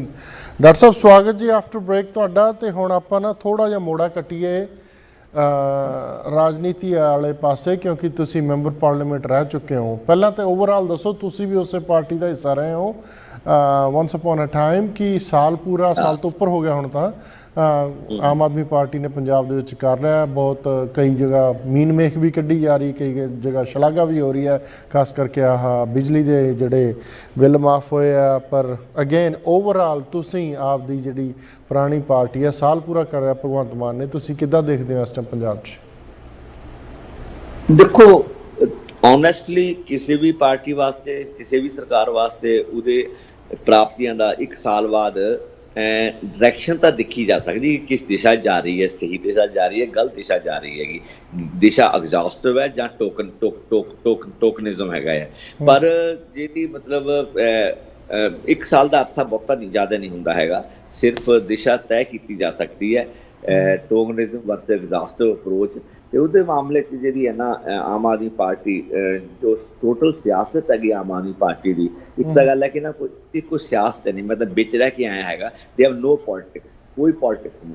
ਅਰਵਿੰਦ ਕੇਜਰੀਵਾਲ ਆਪ ਦੇ ਸ਼ਿਵ ਜੀ ਦੀ ਬਰਾਤ ਹੈਗੀ ਹੈ ਤੇ ਇਹਦੇ 'ਚ ਆਈ ਜਾਂਦੇ ਜਾਈ ਜਾਂਦੇ ਹੈਗੇ, ਤੇ ਇਸ ਤਰ੍ਹਾਂ ਦੀ ਗੱਲ ਨਹੀਂ ਹੁੰਦੀ ਸਿਆਸਤ ਵਿੱਚ। ਸਿਆਸਤ ਦਾ ਇੱਕ ਪਰਸਪੈਕਟਿਵ ਹੁੰਦਾ, ਸਮਾਜ ਬਾਰੇ ਨਜ਼ਰੀਆ ਹੈਗਾ ਹੈ, ਸਮਾਜ ਦੇ ਮੁੱਦਿਆਂ ਬਾਰੇ ਨਜ਼ਰੀਆ ਹੈਗਾ, ਜਾਤ ਪਾਤ ਬਾਰੇ ਨਜ਼ਰੀਆ ਹੈਗਾ ਹੈ, ਦੇਸ਼ ਭਗਤੀ ਕੀ ਹੈ ਕੀ ਨਹੀਂ ਹੈ ਉਹਦੇ ਬਾਰੇ ਨਜ਼ਰੀਆ ਹੈਗਾ ਹੈ, ਔਰਤਾਂ ਬਾਰੇ ਇੱਕ ਨਜ਼ਰੀਆ ਹੈਗਾ, ਗੁਆਂਢੀ ਮੁਲਕਾਂ ਬਾਰੇ ਇੱਕ ਨਜ਼ਰੀਆ ਹੈਗਾ, ਮਨੁੱਖਤਾ ਬਾਰੇ ਇੱਕ ਨਜ਼ਰੀਆ ਹੈਗਾ। ਤੇ ਉਹ ਇੱਕ ਸਿਆਸਤ ਇੱਕ ਇੱਦਾਂ ਦੀ ਸਿਆਸਤ ਇਹਨਾਂ ਦੀ ਹੈ ਨਹੀਂ। ਮਤਲਬ ਇਹਨਾਂ ਦੀ ਹੈਗੀ ਹੈ ਕਿ ਵੀ ਚੰਗਾ ਬੰਦਾ ਚੰਗਾ ਹੋਵੇ, ਕੰਮ ਚੰਗੇ ਕਰੇ, ਨੀਤ ਸਾਫ਼ ਚਾਹੀਦੀ ਹੈਗੀ ਹੈ, ਫਿਰ ਸਭ ਕੁਝ ਠੀਕ ਹੈ। ਜਦ ਕਿ ਇਹ ਗੱਲ ਗਲਤ ਹੈ। ਨੀਤ ਵੀ ਕਿਸੇ ਅਸੂਲਾਂ ਦੇ ਆਧਾਰ ਤੇ ਨੀਤ ਹੋਵੇ ਤਾਂ ਹੀ ਠੀਕ ਹੈ। ਨੀਤ ਤਾਂ ਹਿਟਲਰ ਦੀ ਪਤਾ ਨਹੀਂ, ਉਹਦੇ ਆਪਣੇ ਸਮਾਜ ਵਾਸਤੇ, ਆਪਣੇ ਲੋਕਾਂ ਵਾਸਤੇ, ਜਾਂ ਉਹਦੀ ਚਪੇਲਿਆਂ ਉਹਦੇ ਜਿਹੜੇ ਬੰਦੇ ਮਗਰ ਲੱਗੇ ਸੀਗੇ, ਨੀਤ ਤਾਂ ਹਿਟਲਰ ਦੀ ਵੀ ਸਾਫ਼ ਸੀਗੀ ਕਿ ਮੈਂ ਆਹ ਕਰਨਾ। ਸੋ ਨੀਤ ਇਜ਼ ਨਾਟ ਦ ਥਿੰਗ। ਤਾਂ ਪੋਲਿਟਿਕਸ ਤੇ ਉਹਦੀ ਪੋਲਿਸੀਜ਼ ਇੰਪੋਰਟੈਂਟ ਹੈਗੀਆਂ। ਉਸ ਮਾਮਲੇ ਵਿੱਚ ਇੱਕ ਤਰ੍ਹਾਂ ਦੀ ਸਿਆਸਤ ਕੋਈ ਹੈ ਨਹੀਂ ਹੈਗਾ। ਦੂਜੀ ਸਿਆਸਤ ਸੀਗੀ ਕਿ ਵਿੱਦਿਆ ਤੇ ਸਿਹਤ ਦਾ ਮਾਡਲ ਬਣਾ ਕੇ ਤੇ ਉਹਨੂੰ ਦੇਸ਼ ਭਰ 'ਚ ਉਹਨੂੰ ਪ੍ਰਚਾਰਨਾ, ਤੇ ਉਹਦੇ ਸਿਰ ਤੇ ਗੁੱਡ ਗਵਰਨੈਂਸ ਜਿਹੜਾ ਇੱਕ ਮਾਡਲ ਸੀ, ਕੁੱਲ ਮਿਲਾ ਕੇ ਜੇ ਉਹਨੂੰ ਸਮ ਅਪ ਕਰਨਾ ਹੋਵੇ ਤਾਂ ਗੁੱਡ ਗਵਰਨੈਂਸ ਦਾ ਮਾਡਲ ਸੀਗਾ ਕਿ ਵੀ ਗਵਰਨੈਂਸ ਚੰਗੀ ਤਰ੍ਹਾਂ ਮੁਲਕ ਨੂੰ ਠੀਕ ਤਰ੍ਹਾਂ ਨਾਲ ਕੀਤਾ ਜਾਵੇ, ਰਿਸੋਰਸ ਦੀ ਸਹੀ ਵਰਤੋਂ ਕੀਤੀ ਜਾਵੇ ਤਾਂ ਹੋ ਜਾਊਗਾ। ਪਰ ਉਹਦੇ ਜਿਹੜੀ ਜਿਵੇਂ ਡਿਵੈਲਪਮੈਂਟ ਦਾ ਜਿੱਥੇ ਖਾਸ ਤੌਰ ਤੇ ਪੰਜਾਬ ਦੇ ਮਾਮਲੇ 'ਚ ਜਿੰਨਾ ਪੰਜਾਬ ਸੰਕਟਾਂ ਦਾ ਸ਼ਿਕਾਰ ਹੈ, ਇੱਥੇ ਵਿੱਦਿਆ ਦਾ ਸੰਕਟ ਹੈ, ਸਿਹਤ ਦਾ ਸੰਕਟ ਹੈ, ਵਾਤਾਵਰਨ ਦਾ ਸੰਕਟ ਹੈ, ਨਸ਼ਿਆਂ ਦਾ ਸੰਕਟ ਹੈ, ਕਿਸਾਨੀ ਦਾ ਸੰਕਟ ਹੈ, ਪ੍ਰਵਾਸ ਦਾ ਸੰਕਟ ਹੈ, ਜ਼ਿੰਦਗੀ ਦਾ ਆਰਥਿਕ ਗਤੀਵਿਧੀ ਦਾ ਕੋਈ ਖੇਤਰ ਨਹੀਂ ਜਿੱਥੇ ਪੰਜਾਬ ਫਸ ਨਾ ਚੁੱਕਿਆ ਹੋਵੇ। ਆਪਾਂ ਮਤਲਬ ਰੋਜ਼ ਦੇਖਦੇ ਹੈਗੇ ਆ ਕਿ ਪੰਜਾਬ ਦੀ ਜਿਹੜੀ ਆਰਥਿਕਤਾ ਹੈਗੀ, ਜਿਹੜਾ ਪੰਜਾਬ ਕਿਸ ਵੇਲੇ ਦੇਸ਼ ਦੀ ਕਲਗੀ ਹੁੰਦਾ ਸੀਗਾ, ਇੱਕ ਨੰਬਰ ਸੂਬਾ ਹੁੰਦਾ ਸੀਗਾ, ਅੱਜ ਉਹ ਤਿਲਕ ਕੇ 17ਵੇਂ ਨੰਬਰ ਤੇ ਜਾ ਪੁੱਜਿਆ ਹੈਗਾ। ਜਿਹੜੀ ਮਤਲਬ ਪ੍ਰਤੀ ਦੀ ਆਮਦਨ ਦੇ ਹਿਸਾਬ ਨਾਲ ਵੀ, ਤੇ ਜਿੰਨੇ ਇੰਡੈਕਸ ਹੈਗੇ ਆ ਡਿਵੈਲਪਮੈਂਟ ਦੇ, ਉਹਨਾਂ ਦੇ ਸਾਰੇ ਹਿਸਾਬ ਨਾਲ ਪੰਜਾਬ ਬਹੁਤ ਪਿੱਛੇ ਜਾ ਚੁੱਕਿਆ ਹੈਗਾ। ਇਹ ਠੀਕ ਹੈ ਕਿ ਨਾ ਪਿੱਛੇ ਸੁੱਟਣ ਵਿੱਚ ਇੱਥੋਂ ਦੇ ਸਥਾਨਕ ਜਿਹੜੇ ਲੀਡਰ ਸੀਗੇ ਵੱਖ-ਵੱਖ ਪਾਰਟੀਆਂ ਦੇ, ਉਹਨਾਂ ਨੇ ਬਹੁਤ ਸਾਰਾ ਉਹਨਾਂ ਦੇ ਕਰਕੇ ਹੀ ਹੋਇਆ ਸਾਰਾ ਕੁਝ, ਕਿਉਂਕਿ ਉਹਨਾਂ ਨੇ ਕੋਈ ਦੂਰ ਦ੍ਰਿਸ਼ਟੀ ਵਾਲੀ ਜਿਹੜੀ ਨੀਤੀ ਸੀ ਨਹੀਂ ਅਪਣਾਈ। ਤੇ ਜਿੰਨੇ ਸਰਕਾਰੀ ਸਾਧਨ ਸੀਗੇ, ਜਿਨ੍ਹਾਂ 'ਚੋਂ ਪੈਸਾ ਆਉਣਾ ਸੀਗਾ, ਜਿਹੜਾ ਪੈਸਾ ਖਜ਼ਾਨੇ 'ਚ ਪੈ ਕੇ ਜਿੱਥੋਂ ਰੁਜ਼ਗਾਰ ਨਿਕਲਣਾ ਸੀ, ਸਿਹਤ ਨਿਕਲਣੀ ਸੀ, ਵਿੱਦਿਆ ਨਿਕਲਣੀ ਸੀਗੀ, ਸਮਾਜ ਨੇ ਸੁਨੱਖਾ ਜੀਵਨ ਯੋਗਾ ਬਣਨਾ ਸੀਗਾ, ਉਹਨਾਂ ਸਾਰਿਆਂ ਸਰੋਤਾਂ ਦੇ, ਚਾਹੇ ਉਹ ਰੇਤਾ ਬਿਜਲੀ ਹੋਵੇ, ਚਾਹੇ ਉਹ ਬੱਸਾਂ ਹੋਣ, ਟਰਾਂਸਪੋਰਟ ਹੋਵੇ, ਚਾਹੇ ਉਹ ਸ਼ਰਾਬ ਦਾ ਹੋਵੇ ਕਾਰੋਬਾਰ, ਉਹ ਸਾਰਿਆਂ ਦੇ ਜਿਹੜੇ ਮੂੰਹ ਸੀਗੇ ਆਪਣੇ ਘਰਾਂ ਵੱਲ ਨੂੰ, ਆਪਣਿਆਂ ਸਕਿਆਂ ਵੱਲ ਨੂੰ ਮੋੜ ਲਏ। ਤੇ ਜਿਸ ਕਰਕੇ ਪੰਜਾਬ ਦਾ ਖਜ਼ਾਨਾ ਲਗਾਤਾਰ ਖਾਲੀ ਹੁੰਦਾ ਗਿਆ, ਔਰ ਪੰਜਾਬ ਕਰਜ਼ਾਈ ਵੀ ਹੁੰਦਾ ਗਿਆ, ਔਰ ਪੰਜਾਬ ਦੇ ਸੰਕਟ ਜਿਹੜੇ ਕਿ ਆਮ ਤੌਰ 'ਤੇ ਇੱਕ ਦੂਜੇ ਨਾਲ ਜੁੜੇ ਹੁੰਦੇ ਹੈਗੇ ਆ, ਉਹ ਵੱਧਦੇ ਗਏ। ਤੇ ਹਾਲਤ ਇਹ ਆ ਗਈ ਕਿ ਸਾਰਾ ਪੰਜਾਬ ਤਕਰੀਬਨ ਜਿਹੜਾ ਵੀ ਅਫੋਰਡ ਕਰ ਸਕਦਾ, ਜਿਹੜਾ 20-25 ਲੱਖ ਰੁਪਏ ਮੈਨੇਜ ਕਰ ਸਕਦਾ, ਅੱਗੇ ਚਾਹੇ ਬੱਚੇ ਚਾਹੇ ਜਾ ਕੇ ਕੁਛ ਵੀ ਕਰਨ, ਨੌਕਰੀਆਂ ਕਰਨ, ਪੜ੍ਹਾਈ ਘੱਟ ਕਰਨ, ਵੱਧ ਕਰਨ, ਪਰ ਸੈਟ ਤੇ ਪੀਆਰਸ਼ਿਪ ਮਿਲ ਜਾਵੇ, ਸਾਰਾ ਪੰਜਾਬ ਇੱਧਰ ਨੂੰ ਭੱਜਿਆ ਫਿਰਦਾ। ਔਰ ਪ੍ਰਵਾਸ ਦਾ ਫਿਨੋਮਨਾ ਪੰਜਾਬ ਦੀ ਹੋਂਦ ਵਾਸਤੇ ਖਤਰਾ ਹੈਗਾ ਹੈ। ਤੇ ਇਹ ਜਿਹੜੀ ਪੰਜਾਬ ਦੀ ਹਾਲਤ ਹੈਗੀ ਹੈ, ਇਹ ਤੋਂ ਕੱਢਣ ਵਾਸਤੇ ਬੜੀ ਦਿਲੇਰਾਨਾ ਦੂਰਦਰਸ਼ੀ ਨੀਤੀਆਂ ਚਾਹੀਦੀਆਂ ਸੀਗੀਆਂ, ਜਿਹੜੀਆਂ ਆਮ ਆਦਮੀ ਪਾਰਟੀ ਕੋਲ ਨਹੀਂ ਹੈਗੀਆਂ। ਉਹਨਾਂ ਸਿਰਫ ਜਿਹੜੀ ਸਿਆਸਤ ਹੈਗੀ ਉਹ ਬਿਲਕੁਲ ਵੱਧ ਤੋਂ ਵੱਧ ਗੁੱਡ ਗਵਰਨੈਂਸ ਤੱਕ ਉਹਨਾਂ ਦੀ ਸੀਮਤ ਹੈਗੀ ਹੈ। Good governance is no politics, it is way out. ਇਹ ਇੱਕ ਤਰੀਕਾਕਾਰ ਤਾਂ ਹੋ ਸਕਦਾ ਹੈਗਾ, ਪਰ ਇਹਦੇ ਪਿੱਛੇ ਨੀਤੀਆਂ ਕੀ ਨੇ, ਇਹਦੇ ਪਿੱਛੇ ਪਾਲਿਸੀ ਕੀ ਹੈ, ਜਾਂ ਇਹਨਾਂ ਦੀ ਕੁੱਲ ਪਾਲਿਸੀ ਸਮਾਜ ਬਾਰੇ, ਪੰਜਾਬ ਬਾਰੇ ਕੀ ਹੈ, ਉਹਨਾਂ ਕੋਲ ਕੋਈ ਬਲੂ ਪ੍ਰਿੰਟ ਹੈ ਨਹੀਂ ਹੈ। ਪਰ ਕੁਝ ਗੱਲਾਂ ਤੋਂ ਜਿਹੜੀ ਹੈ ਨਾ, ਇਹਨਾਂ ਦੀ ਸਮਝਦਾਰੀ ਜਾਂ ਅਕਲ ਦਾ ਪਤਾ ਲੱਗਦਾ ਹੈਗਾ। ਦੇਖੋ ਮੈਂ ਇੱਕ ਪਾਰਕਿੰਗ ਵਾਸਤੇ ਥਾਂ ਲਿੱਤੀ ਹੋਈ ਹੈ, ਉਹਦਾ 6000 ਬਿੱਲ ਆਉਣਾ ਸੀ ਮਹੀਨੇ ਦਾ, ਤੇ ਮੈਂ ਆਰਾਮ ਨਾਲ ਦੇ ਸਕਦਾ ਸੀਗਾ। ਤੇ ਹੁਣ ਮੈਂ ਅੱਜ ਕੱਲ੍ਹ ਉਹਦਾ 0 ਬਿੱਲ ਆ ਰਿਹਾ, ਮੇਰਾ ਮਤਲਬ ਡਾਕਟਰ ਧਰਮਵੀਰ ਗਾਂਧੀ, ਜਿਹੜਾ ਕਿ ਸਾਬਕਾ ਮੈਂਬਰ ਵੀ ਰਿਹਾ ਪਾਰਲੀਮੈਂਟ, ਡਾਕਟਰ ਵੀ ਹੈਗਾ ਆ, ਵਾਈਫ ਵੀ ਨੌਕਰੀ ਕਰਦੀ ਸੀਗੀ, ਬੱਚੇ ਨੌਕਰੀ ਕਰਦੇ ਹੈਗੇ ਆ। ਸੋ ਜਿਹੜਾ ਇਹ ਬਲੈਂਕਟ ਮਤਲਬ ਹਰ ਇੱਕ ਨੂੰ ਬਿਜਲੀ ਮਾਫ ਕਰਨੀ ਹੈਗੀ ਹੈ, ਇਹ ਪੰਜਾਬ ਨੂੰ ਮਤਲਬ ਕੋਈ ਇਹਦਾ ਕੋਈ ਫਾਇਦਾ ਨਹੀਂ, ਨੁਕਸਾਨ ਹੈ ਉਲਟਾ। ਮਤਲਬ ਲੋਕਾਂ ਦੀ ਮੁਫਤਖੋਰੀ ਦੀ ਭਾਵਨਾ ਪੈਦਾ ਹੁੰਦੀ ਹੈ। ਜਿਹੜਾ ਬੰਦਾ ਮੁਫਤਖੋਰਾ ਹੈਗਾ ਉਹ ਆਪਣੇ ਹੱਕਾਂ ਵਾਸਤੇ ਲੜ ਵੀ ਨਹੀਂ ਸਕਦਾ ਹੈਗਾ, ਟੂ ਬੀ ਵੈਰੀ ਫਰੈਂਕ। ਜੇ ਉਹਦਾ ਸਵੈਮਾਨ ਹੀ ਖਤਮ, ਜਿਹਨੇ ਮੁੱਖ ਦੀ ਚੀਜ਼ ਭਾਲ ਲਈ ਜਾਂ ਉਧਰ ਨੂੰ ਉਹਨੂੰ ਚਾਟ ਲੱਗ ਗਈ, ਉਹਦਾ ਸਵੈਮਾਨ ਮੁੱਕ ਜਾਂਦਾ। ਫਿਰ ਉਹ ਸਰਕਾਰਾਂ ਦੀ ਜੀ ਹਜ਼ੂਰੀ ਤਾਂ ਕਰ ਸਕਦਾ, ਜੇ ਚਮਚੀ ਤਾਂ ਮਾਰ ਸਕਦਾ ਹੈਗਾ, ਪਰ ਆਪਣੇ ਹੱਕਾਂ ਵਾਸਤੇ ਉਹ ਲੜ ਨਹੀਂ ਸਕਦਾ ਹੈਗਾ। ਤੇ ਦੂਜਾ ਜਿਹੜੇ ਪੰਜਾਬ ਦੀ ਜਿਹੜੀ ਅਸਮਿਤਾ ਸੀਗੀ, ਜਿਹੜੀ ਪੰਜਾਬ ਦੀ ਇੱਕ ਵਿਲੱਖਣ ਹਸਤੀ ਸੀਗੀ, ਉਹਨੂੰ ਜਿਸ ਤਰ੍ਹਾਂ ਮਤਲਬ ਉਹ ਹੌਲੀ ਹੌਲੀ ਇਹਨਾਂ ਦੇ ਰਾਜ ਅਧੀਨ ਉਹ ਖਤਮ ਹੋਈ ਹੈ ਜਾਂ ਉਹ ਘਟੀ ਹੈਗੀ ਹੈ। ਚਾਹੇ ਉਹ ਰਾਜ ਸਭਾ ਦੇ ਮੈਂਬਰ ਭੇਜਣ ਦਾ ਮਾਮਲਾ ਹੋਵੇ, ਪੰਜਾਬੀ ਓਰੀਜਨ ਵਾਲੇ ਬੰਦਿਆਂ ਨੂੰ, ਪੰਜਾਬ ਦੇ ਇੰਟਲੈਕਚੁਅਲ ਨੂੰ ਜਾਂ ਪੰਜਾਬ ਦੇ ਉਹਨਾਂ ਲੋਕਾਂ ਨੂੰ ਜਿਨ੍ਹਾਂ ਨੂੰ ਪੰਜਾਬ ਦੇ ਮਸਲਿਆਂ ਦੀ, ਪੰਜਾਬ ਦੀਆਂ ਦਿੱਕਤਾਂ ਦੀ ਸਮਝ ਹੈ, ਉਹਨਾਂ ਦੀ ਇੱਕ ਨੌਲੇਜ ਹੈਗੀ ਹੈ, ਪਿਛਲੇ ਲੰਮੇ ਸਮੇਂ ਤੋਂ ਕੰਮ ਕਰਦੇ ਆ ਰਹੇ ਨੇ। ਚਾਹੇ ਉਹ ਪਾਣੀ ਦਾ ਮਸਲਾ, ਚਾਹੇ ਉਹ ਪਣ ਬਿਜਲੀ ਪ੍ਰੋਜੈਕਟ ਨਾਲ ਜੁੜੇ ਮਸਲੇ ਹੈਗੇ ਹੈ, ਚਾਹੇ ਪੰਜਾਬ ਦੀ ਆਰਥਿਕਤਾ ਅਤੇ ਸਮਾਜਿਕ ਜ਼ਿੰਦਗੀ ਦੀ ਉਹਨਾਂ ਨੂੰ ਪਕੜ ਹੈਗੀ ਹੈ। ਉਹਨਾਂ ਨੂੰ ਭੇਜਣ ਦੀ ਬਜਾਏ ਕੋਈ ਗੁਜਰਾਤ ਤੋਂ, ਕੋਈ ਦਿੱਲੀ ਤੋਂ, ਕੋਈ ਛੱਤੀਸਗੜ੍ਹ ਤੋਂ ਮਤਲਬ ਜਿਹੜੇ ਬੰਦੇ ਸੀਗੇ ਉਹ MP ਬਣਾ ਕੇ ਰਾਜ ਸਭਾ ਰਾਜਾਂ ਦੀ ਸਭਾ ਹੈਗੀ ਹੈ, ਰਾਜਾਂ ਦਾ ਸਟੇਟਸ ਦਾ ਹਾਊਸ ਹੈਗਾ ਉਹ, ਉੱਥੇ ਰਾਜਾਂ ਦੇ ਹਿੱਤਾਂ ਦੀ ਨੁਮਾਇੰਦਗੀ ਹੁੰਦੀ ਹੈਗੀ। ਉੱਥੇ ਪੰਜਾਬ ਦੇ ਮੁੱਦਿਆਂ ਦੀ ਗੱਲ ਕਰਨੀ ਸੀ, ਜਿਹਨਾਂ ਲੋਕਾਂ ਨੂੰ ਪੰਜਾਬ ਦੇ ਮੁੱਦਿਆਂ ਦੀ ਪੂਰੀ ਪਕੜ ਸੀਗੀ, ਜਾਂ ਪੰਜਾਬ ਦੀ ਮਿੱਟੀ ਨਾਲ ਜੜਾਓ ਸੀਗਾ ਹੈਗਾ, ਪੰਜਾਬੀ ਬੋਲੀ ਨਾਲ, ਪੰਜਾਬੀ ਸੱਭਿਆਚਾਰ ਨਾਲ, ਪੰਜਾਬੀ ਪਿਛੋਕੜ ਨਾਲ, ਜਾਂ ਪੰਜਾਬੀ ਜਿਹੜੀ ਅਸਮਿਤਾ ਹੈਗੀ ਹੈ ਉਹਦੇ ਮਤਲਬ ਉਹਨਾਂ ਨੂੰ ਅਹਿਸਾਸ ਸੀਗਾ। ਤੇ ਉਹ ਭੇਜਣ ਦੀ ਬਜਾਏ ਇਹਨਾਂ ਨੇ ਤਕਰੀਬਨ ਸਾਰੇ ਬੰਦੇ ਉਹ ਭੇਜੇ ਨੇ ਜਿਨ੍ਹਾਂ ਦਾ ਪੰਜਾਬ ਦੀ ਸਮਾਜਿਕ ਜ਼ਿੰਦਗੀ ਵਿੱਚ, ਧਾਰਮਿਕ ਜ਼ਿੰਦਗੀ ਵਿੱਚ ਜਾਂ ਪੰਜਾਬ ਦੀ ਜਿਹੜੀ ਇੱਕ ਵਿਜ਼ਨ ਹੈ ਉਹ 'ਚ ਕੋਈ ਉਹਨਾਂ ਦਾ ਰੋਲ ਨਹੀਂ ਹੈਗਾ ਵਿਕਸਿਤ ਕਰਨ ਵਿੱਚ, ਜਾਂ ਉਹਨਾਂ ਦੀ ਨਾ ਕੈਪੈਸਿਟੀ ਹੈਗੀ ਹੈ ਕਿ ਇਸ ਮਾਮਲੇ 'ਚ ਕੰਮ ਕਰ ਸਕਣ। ਇਵੇਂ ਹੀ ਮਤਲਬ ਜਿਹੜੀ ਇਸ਼ਤਿਹਾਰਾਂ ਦੀ ਸਿਆਸਤ ਹੈ, ਮਤਲਬ ਕਿ ਵੀ ਰੋਜ਼ ਤੁਸੀਂ ਸਾਰੇ ਦੁਨੀਆ ਭਰ ਦੇ ਮਤਲਬ ਹਿੰਦੁਸਤਾਨ ਭਰ ਦੀਆਂ ਰਾਜਾਂ ਵਿੱਚ ਬਾਕੀ ਜਿੱਥੇ ਪੰਜਾਬੀ ਪੰਜਾਬ ਸਰਕਾਰ ਦੇ ਇਸ਼ਤਿਹਾਰਾਂ ਦੀ ਕੋਈ ਬੁੱਕਤ ਨਹੀਂ ਬਣਦੀ ਹੈ, ਨਾ ਹੀ ਕੋਈ ਇਲੈਕਸ਼ਨ ਸਿਰ 'ਤੇ ਹੈਗਾ, ਉਹ 'ਚ ਸੈਂਕੜੇ ਕਰੋੜ ਰੁਪਇਆ, ਜਿਵੇਂ ਦਿੱਲੀ ਦੇ ਮਾਡਲ ਨੂੰ ਪ੍ਰਚਾਰਨ ਵਾਸਤੇ ਇੱਕ ਇਸ਼ਤਿਹਾਰੀ ਸਰਕਾਰ ਬਣ ਗਈ ਸੀ ਦਿੱਲੀ ਵਾਲੀ ਵੀ, ਇਵੇਂ ਪੰਜਾਬ ਸਰਕਾਰ ਕਿ ਪੰਜਾਬ ਬੜੀਆਂ ਡੂੰਘੀਆਂ ਸਮੱਸਿਆਵਾਂ ਨਾਲ ਜੂਝ ਰਿਹਾ। ਪੰਜਾਬ ਗਲ ਫਸਿਆ ਪਿਆ ਹੈਗਾ, ਪੰਜਾਬ ਨੂੰ ਰਸਤਾ ਕੋਈ ਨਹੀਂ ਹੈਗਾ। ਮੈਂ ਜਿਸ ਰਫਤਾਰ ਨਾਲ ਪ੍ਰਵਾਸ ਹੋ ਰਿਹਾ ਹੈਗਾ ਹੈ, ਹਾਂ ਠੀਕ ਹੈ, ਪਰ ਬੂੰਦ ਨਾਲ ਘੜਾ ਭਰਦਾ। ਤੁਸੀਂ ਇਸ ਚੀਜ਼ ਨਾਲ ਸਹਿਮਤ ਹੋ? ਕੁਝ ਬੂੰਦਾਂ ਦੇ ਘੜੇ 'ਚ ਪਈਆਂ ਹੀ ਆ, ਚਾਹੇ ਟੋਲ ਪਲਾਜ਼ੇ ਬੰਦ, ਮੈਂ ਗੱਲ ਕਰਾਂ ਟੋਲ ਪਲਾਜ਼ੇ ਬੰਦ ਹੋ ਰਹੇ ਹੈ, ਕੁਛ ਅਗੇਨ ਕਮੀਆਂ ਹੋਣਗੀਆਂ ਜਿਹੜੀਆਂ ਤੁਸੀਂ ਦੱਸੀਆਂ ਆ, ਔਰ ਲਿਆਉਣੀਆਂ ਵੀ। ਕਹਿੰਦੇ ਹੁੰਦੇ ਨੇ ਕਿ ਹੈਲਥੀ ਆਪੋਜੀਸ਼ਨ ਵੀ ਜ਼ਰੂਰੀ ਹੈ, ਲੋਕ ਦੱਸਣ ਵਾਲੇ ਵੀ ਹੋਣੇ ਚਾਹੀਦੇ ਆ। ਕੁਛ ਨੌਕਰੀਆਂ ਦਾ ਵਾਅਦਾ ਕਰਕੇ ਦਿੱਤੀਆਂ ਵੀ ਹੈ।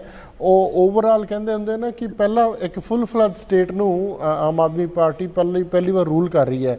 ਓਵਰਆਲ ਕੁਛ ਸਟੈਪ ਪੋਜ਼ਿਟਿਵ ਲਏ ਲੱਗਦੇ ਤੁਹਾਨੂੰ? ਨਹੀਂ ਜੀ ਨਹੀਂ, ਦੇਖੋ ਸਟੈਪ ਲੈਣੇ ਇੱਕ ਗੱਲ ਹੈਗੀ, ਸਟੈਪ ਪੋਜ਼ਿਟਿਵ ਹੋਣੇ, ਠੀਕ ਹੋਣੇ, ਇਹ ਦੂਜੀ ਗੱਲ ਹੈਗੀ ਹੈ। ਸਟੈਪ ਲੈ ਲਓ ਤੁਸੀਂ, ਪੂਰੀ ਚਰਚਾ ਹੋਊਗੀ ਵੀ। ਜਿਹੜੇ ਟੋਲ ਪਲਾਜ਼ੇ ਬੰਦ ਹੋ ਰਹੇ ਨੇ, ਜੇ ਤੁਸੀਂ ਸ਼ਡਿਊਲ ਦੇਖੋ ਟੋਲ ਪਲਾਜ਼ਿਆਂ ਦਾ, ਤਾਂ ਜਿਹੜੇ ਟੋਲ ਪਲਾਜ਼ੇ 15 ਸਾਲ ਦੇ ਮਤਲਬ ਕੰਟਰੈਕਟ ਤੇ ਸੀਗੇ, ਉਹਨਾਂ ਦੀ ਡੇਟਾ ਪਹਿਲਾਂ ਹੀ ਫਿਕਸਡ ਹੈਗੀਆਂ। ਉਹ ਜਿਹਦਾ ਭਗਵੰਤ ਮਾਨ ਨੇ ਟੋਲ ਪਲਾਜ਼ੇ ਚਾਹੇ ਸੰਗਰੂਰ ਧੂਰੀ ਵਾਲਾ ਕਰਨਾ ਹੋਵੇ, ਚਾਹੇ ਹੁਸ਼ਿਆਰਪੁਰ 'ਚ ਕਰਨੇ ਹੋਣ, ਚਾਹੇ ਸਮਾਣਾ ਪਟਿਆਲਾ ਰੋਡ ਤੇ ਕਰਨੇ ਹੋਣ, ਜੇਕਰ ਇਹ ਟੋਲ ਪਲਾਜ਼ੇ ਦੀ ਸ਼ਡਿਊਲ ਦੇਖੋ ਤਾਂ ਅੱਜ ਤੋਂ 6 ਮਹੀਨੇ ਪਹਿਲਾਂ ਪਤਾ ਕਿ ਫਲਾਨੀ ਤਰੀਕ ਨੂੰ ਇਹ ਟੋਲ ਪਲਾਜ਼ਾ ਬੰਦ ਹੋ ਜਾਣਾ ਹੈਗਾ, ਆਟੋਮੈਟਿਕਲੀ 15 ਸਾਲ ਦਾ ਪੀਰੀਅਡ ਲੈਪਸ ਹੋ ਜਾਣਾ ਹੈਗਾ। ਸੋ ਉਹਨਾਂ ਹੀ ਟੋਲ ਜਿਹੜੇ ਨੈਚੁਰਲ ਕੋਰਸ 'ਚ ਬੰਦ ਹੋਣੇ ਹੈ, ਉਹਨਾਂ ਦੇ ਤੁਸੀਂ ਜਾ ਕੇ ਆਪਣੇ ਉੱਥੇ ਪੈਸੇ ਖਰਚ ਕੇ ਸਰਕਾਰ ਦੀ ਪੈਸਿਆਂ ਦੀ ਤਬਾਹੀ ਕਰਕੇ, ਅਮਲਾ ਪਹਿਲਾਂ ਖੜਾ ਕਰਕੇ ਉਹਨਾਂ ਜੇ ਪ੍ਰਚਾਰ ਕਰਨਾ ਪਓਗੇ ਤਾਂ ਇਹ ਮਤਲਬ ਜਿਹੜਾ ਇਹ ਖਤਰਨਾਕ ਗੱਲ ਹੈਗੀ ਹੈ। ਇਹ ਬਿਲਕੁਲ ਝੂਠੀ ਗੱਲ ਹੈ। ਇੱਦਾਂ ਦੇ ਝੂਠ ਤੇ ਸਿਆਸਤ ਨਹੀਂ ਕਰਨੀ ਚਾਹੀਦੀ। ਜਿਹੜੇ ਮਤਲਬ ਪਲਾਜ਼ੇ ਆਪਣੇ ਆਪ ਬੰਦ ਹੋ ਰਿਹਾ, ਤੁਸੀਂ ਇਹਨੂੰ ਆਪਣੀ ਸਰਕਾਰ ਦੀ ਪ੍ਰਾਪਤੀ ਦਿਖਾ ਰਹੇ ਹੈਗੇ, ਇਹ ਕੋਈ ਤਰੀਕਾਕਾਰ ਨਹੀਂ ਹੈਗਾ। ਜਿੰਨੇ ਪਲਾਜ਼ੇ ਹੁਣ ਬੰਦ ਹੋਏ ਨੇ ਸਾਰੇ ਸਰਕਾਰ, ਪੰਜਾਬ ਸਰਕਾਰ ਜਿਹੜੀ ਨੈਸ਼ਨਲ ਜਿਹੜੀ ਅਥਾਰਟੀ ਹੈਗੀ, ਰੋਡ ਟਰਾਂਸਪੋਰਟ ਅਥਾਰਟੀ ਹੈਗੀ ਹਿੰਦੁਸਤਾਨ ਦੀ, ਜਾਂ ਰੋਡ ਅਥਾਰਟੀ ਹੈਗੀ ਹੈ, ਉਹਦਾ ਪ੍ਰੈਰੋਗੇਟਿਵ ਹੈਗਾ ਆ। ਉਹ ਪ੍ਰੈਰੋਗੇਟਿਵ ਕੋਈ ਰਾਜ ਸਰਕਾਰ ਦਖਲ ਨਹੀਂ ਦੇ ਸਕਦੀ। ਜਿਨ੍ਹਾਂ ਨੇ ਸੜਕਾਂ ਬਣਾਈਆਂ ਹੋਈਆਂ 15 ਸਾਲ ਪਹਿਲਾਂ, ਉਹਨਾਂ ਨੇ ਬੰਦ ਕਰਨ ਤਰੀਕ ਮਿੱਥੀ ਹੋਏ ਕਿ ਇੰਨੇ 'ਚ ਸਾਡਾ ਟੋਲ ਪੂਰਾ ਹੋ, ਸਾਡਾ ਖਰਚਾ ਪੂਰਾ ਹੋ ਜਾਊਗਾ। ਉਸ ਤੋਂ ਬਾਅਦ ਇਹਦਾ ਨਾਂ ਹੀ BOT ਹੈ, ਬਿਲਡ ਆਪਰੇਟ ਐਂਡ ਟਰਾਂਸਫਰ। ਤੇ ਉਹ ਟਰਾਂਸਫਰ ਹੋਣ ਦਾ ਵੈਸੇ ਕੁਦਰਤੀ ਟਾਈਮ ਆਇਆ ਹੋਇਆ, ਉਹਨੂੰ ਆਪਣੀ ਪ੍ਰਾਪਤੀ ਦਿਖਾਈ, ਅਸੀਂ ਬੰਦ ਕਰ ਰਹੇ ਹਾਂ। ਹੂ ਆਰ ਦੇ? ਇਹ ਬੰਦ ਕਰੇ ਨਹੀਂ ਸਕਦੇ, ਨਾ ਇਹ ਚਲਾ ਸਕਦੇ ਹੈ। ਜਿਹਨੇ ਸੜਕ ਬਣਾਈ ਹੈ ਸੈਂਕੜੇ ਕਰੋੜ ਰੁਪਇਆ ਲਾ ਕੇ, ਉਹਨੇ BOT ਐਗਰੀਮੈਂਟ ਕੀਤਾ, ਉਹਦੀ ਡੇਟ ਸਟਾਰਟ ਹੋਣ ਦੀ ਫਿਕਸ ਹੈਗੀ ਹੈ, ਤੇ ਐਸਟੀਮੇਟ ਲਾ ਕੇ ਉਹਦੀ ਖਤਮ ਹੋਣ ਦੀ ਡੇਟ ਵੀ ਫਿਕਸ ਹੈਗੀ ਹੈ। ਤੁਹਾਨੂੰ ਮੈਂ स्क्रीनशॉट भेज दूंगा कि लोगों ने हफ्ता पहला कहता कि टोल प्लाजा एनी बंद होना और भगवंत मान होनी टोल प्लाजा बंद करने वास्ते आएंगे, जिहदी कि लोड़ नहीं हैगी, ना तेला ते खर्चे की लोड़ है, अपने आप बंद होने।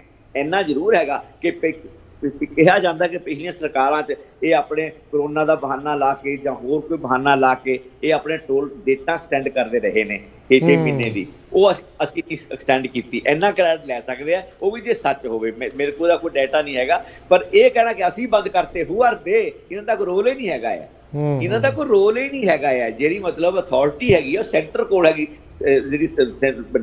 ਵੱਡੀਆਂ ਸੜਕਾਂ ਦੇ ਟੋਲ ਪਲਾਜ਼ੇ ਲੱਗੇ ਹੋਏ ਆ। ਸੰਗਰੂਰ ਚੰਡੀਗੜ੍ਹ ਤੱਕ 5 ਟੋਲ ਪਲਾਜ਼ੇ ਆ, ਸੌਰੀ ਬਠਿੰਡਾ ਚੰਡੀਗੜ੍ਹ ਰੋਡ ਤੇ 5 ਟੋਲ ਪਲਾਜ਼ੇ ਆ, 4 ਲੇਨ ਰੋਡ ਦੀ ਹੋਈ ਪਈ ਹੈਗੀ ਹੈ। ਸੋ ਜਿੰਨਾ ਖਰਚਾ ਆਇਆ ਉਹਨਾਂ ਕੰਪਨੀਆਂ ਵਸੂਲ ਕਰਨਾ, ਔਰ ਬੰਦ ਹੁੰਦੀਆਂ ਡੇਟਾਂ ਪਹਿਲਾਂ ਹੀ ਤੈਅ ਹੁੰਦੀਆਂ ਜੀ। तो इस तरह बिजली वाले मामले च है। जब देखो तुसी एक मोटे दिमाग की गल है कि जिहड़ी चीज़ फ्री बनती नहीं हैगी है, वो तुसी फ्री किवें दे सकते हैं, चाहे किसानी नाराज होवे चाहे कुछ होवे, तुसी रेगूलर दिओ, घट पाते दिओ। तुसी कुछ वर्गां नूं जिहड़े बिल्कुल ही गरीब है, गुरबत की लाइन तो भी थल्ले हैगे, उन्हां नूं फ्री कर दिओ। तो समाज का 2% वो तो बाद हिस्सा नहीं, 4% तो बाद हिस्सा नहीं चाहिए। बाकी जिहड़े बंदे पे कर सकते हैं उन्हां नूं पे करना चाहिए, तां जाके बिजली का जिहड़ी समस्या है वो हल होगी, खजाने च पैसे आएंगे, कोई विद्या सेहत रोजगार के मौके पैदा होणगे। इसी तरह जे तुसीं 1-1 हज़ार रुपया औरतां नूं देना हैगा, जिहड़ा उन्हें सूट सवा के खराब कर देना, वो जिहड़ी इन्वेस्टमेंट इंडस्ट्री च होवे, एजुकेशन च होवे, हैल्थ च होवे, इंफ्रास्ट्रक्चर बनाने च होवे, ताकि पंजाब का जिहड़ी ओवरऑल डिवेलपमेंट हैगी है, मनी सर्कुलेशन चाहे, लोगों को रोजगार मिले, जिहड़ा सर्कुलेशन मनी आऊगा वो लोग सौदा समान खरीदणगे, समान खरीदना मार्केट फ्लरिश करूगी, सरकार को टैक्स आऊगा, फिर मार्केट भरूगा टैक्स। सो जिहड़ी आ फजूल खर्ची हैगी है, एक तो अंमृतसर पहला कीता लाखां रुपए कोरोना बूथ ते लाते, फिर खटकड़ कला कीता, सैकड़े बसां लैके उत्थे पैसे तबाह करते, फिर हुण भगवंत मान ने पंजाब सरकार के हैलीकाप्टर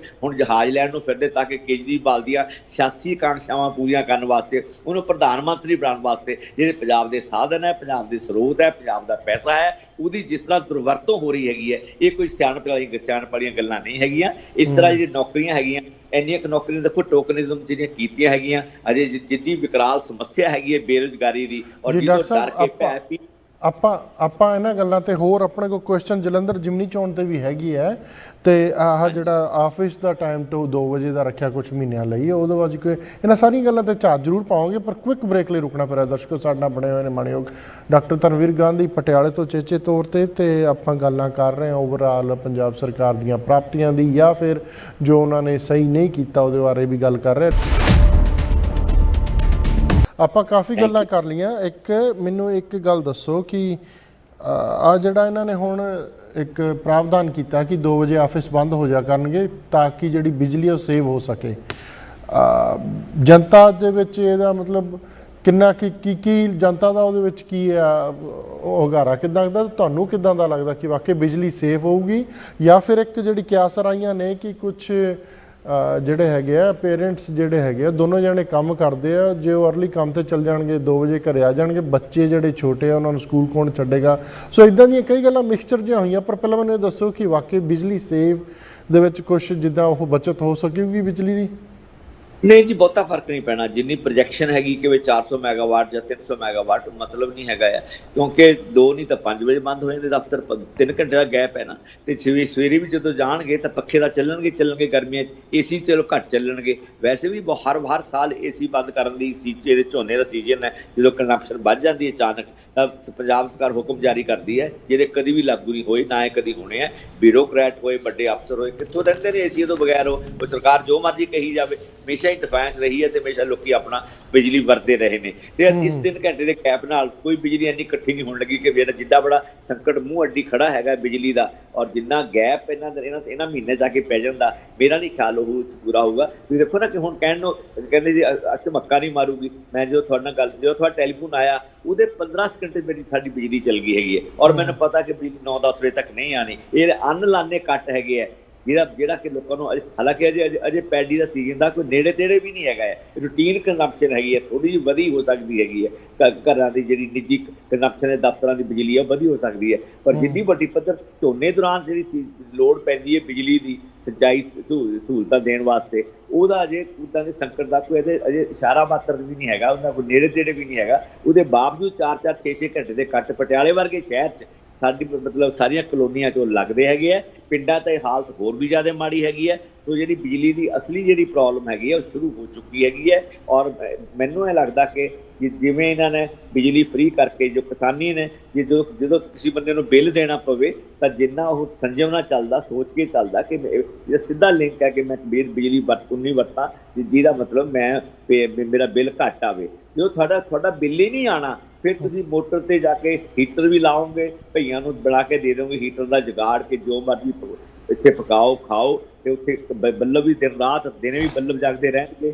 ਇਵੇਂ ਜਿਹਨਾਂ ਨੂੰ 6 ਦਾ ਯੂਨਿਟੀ ਵਾਲੇ ਲੋਕ ਸੀ, ਐਤਕੀ ਉਹਨਾਂ ਨੇ ਬਕਾਇਦਾ ਗੀਜ਼ਰ ਲਾਏ ਨੇ, ਜਿਹੜਾ ਮਾੜੇ ਮੋਟੇ ਪਿੰਡਾਂ 'ਚ ਬਣਦੇ ਨੇ ਗੀਜ਼ਰ ਬਿਜਲੀ ਵਾਲੇ। ਸੋ ਐਤਕੀ ਲੋਕਾਂ ਨੇ ਬਹੁਤ ਦੁਰਵਰਤੋਂ ਕੀਤੀ ਹੈਗੀ ਹੈ। ਔਰ ਇਹ ਜਿਹੜੀ ਮੁਫਤਖੋਰੀ ਦੀ ਆਦਤ ਹੈਗੀ ਹੈ, ਇਹ ਜਿਹੜੀ ਵੋਟਾਂ ਲੈਣ ਵਾਸਤੇ ਇੱਕ ਰਿਸ਼ਵਤ ਦੇ, ਜਿਹਨੂੰ ਮੈਂ ਕਹਿੰਦਾ ਕਿ ਰਿਸ਼ਵਤ ਦੇ ਬਰਾਬਰ ਹੈਗੀ ਹੈ, ਇਹ ਸਮਾਜ ਨੂੰ ਸਹੀ ਮਾਇਨਿਆਂ 'ਚ ਸਮਾਜ ਦਾ ਜਾਂ ਦੇਸ਼ ਦਾ ਜਾਂ ਲੋਕਾਂ ਦੀ ਤਰੱਕੀ ਨਹੀਂ ਕਰ ਸਕਦੀ। ਜੇ ਰੁਜ਼ਗਾਰ ਦੇ ਮੌਕੇ ਪੈਦਾ ਨਹੀਂ ਹੁੰਦੇ, ਜਿਹਨਾਂ ਨੂੰ ਇਨਫਰਾਸਟਰਕਚਰ ਨਹੀਂ ਬਣਦਾ, ਜੇ ਸਿਹਤ ਤੇ ਵਿੱਦਿਆ 'ਚ ਇਨਵੈਸਟ ਨਹੀਂ ਹੁੰਦਾ ਵੱਡੀ ਪੱਧਰ 'ਤੇ, ਔਰ ਸਬਸਿਡਾਈਜ਼ ਨਹੀਂ ਹੁੰਦਾ ਹੈਗਾ ਹੈ, ਤਾਂ ਜਿਹੜਾ ਪੰਜਾਬ ਦਾ ਜਿਹੜੇ ਨਸ਼ੇ ਹੈਗੇ ਆ, ਜਾਂ ਖੇਤੀਬਾੜੀ ਦਾ ਸੰਕਟ ਹੈ, ਕਿਸਾਨੀ ਦਾ ਸੰਕਟ ਹੈ, ਪ੍ਰਵਾਸ ਦਾ ਸੰਕਟ ਹੈ, ਇਹ ਸਾਰੇ ਸੰਕਟ ਹੱਲ ਨਹੀਂ ਹੁੰਦੇ ਹੈਗੇ। ਸੋ ਤੁਹਾਡੀ ਜਿਹੜੀ ਬੁਗਨੀ 'ਚ ਪੈਸਾ ਚਾਹੀਦਾ, ਤੁਹਾਡੇ ਕੋਲ ਫਾਈਨੈਂਸਿਸ ਪਹਿਲੀ ਗੱਲ ਹੈਗੀ ਹੈ, ਜਿਹਨੂੰ ਜਨਰੇਟ ਕਰਨ 'ਚ ਸਰਕਾਰ ਖਜ਼ਾਨੇ ਨੂੰ ਮੂਹਰੀਆਂ ਕਰੀ ਜਾ ਰਹੀ ਹੈਗੀ ਹੈ। ਰੇਤ 'ਚ ਕਹਿੰਦੇ ਸਾਨੂੰ 20,000 ਕਰੋੜ ਆਊਗਾ, ਮੇਰੇ ਕੋਲ ਰੇਤ ਕੋਈ ਪੈਸਾ ਨਹੀਂ ਆਇਆ ਹੈਗਾ।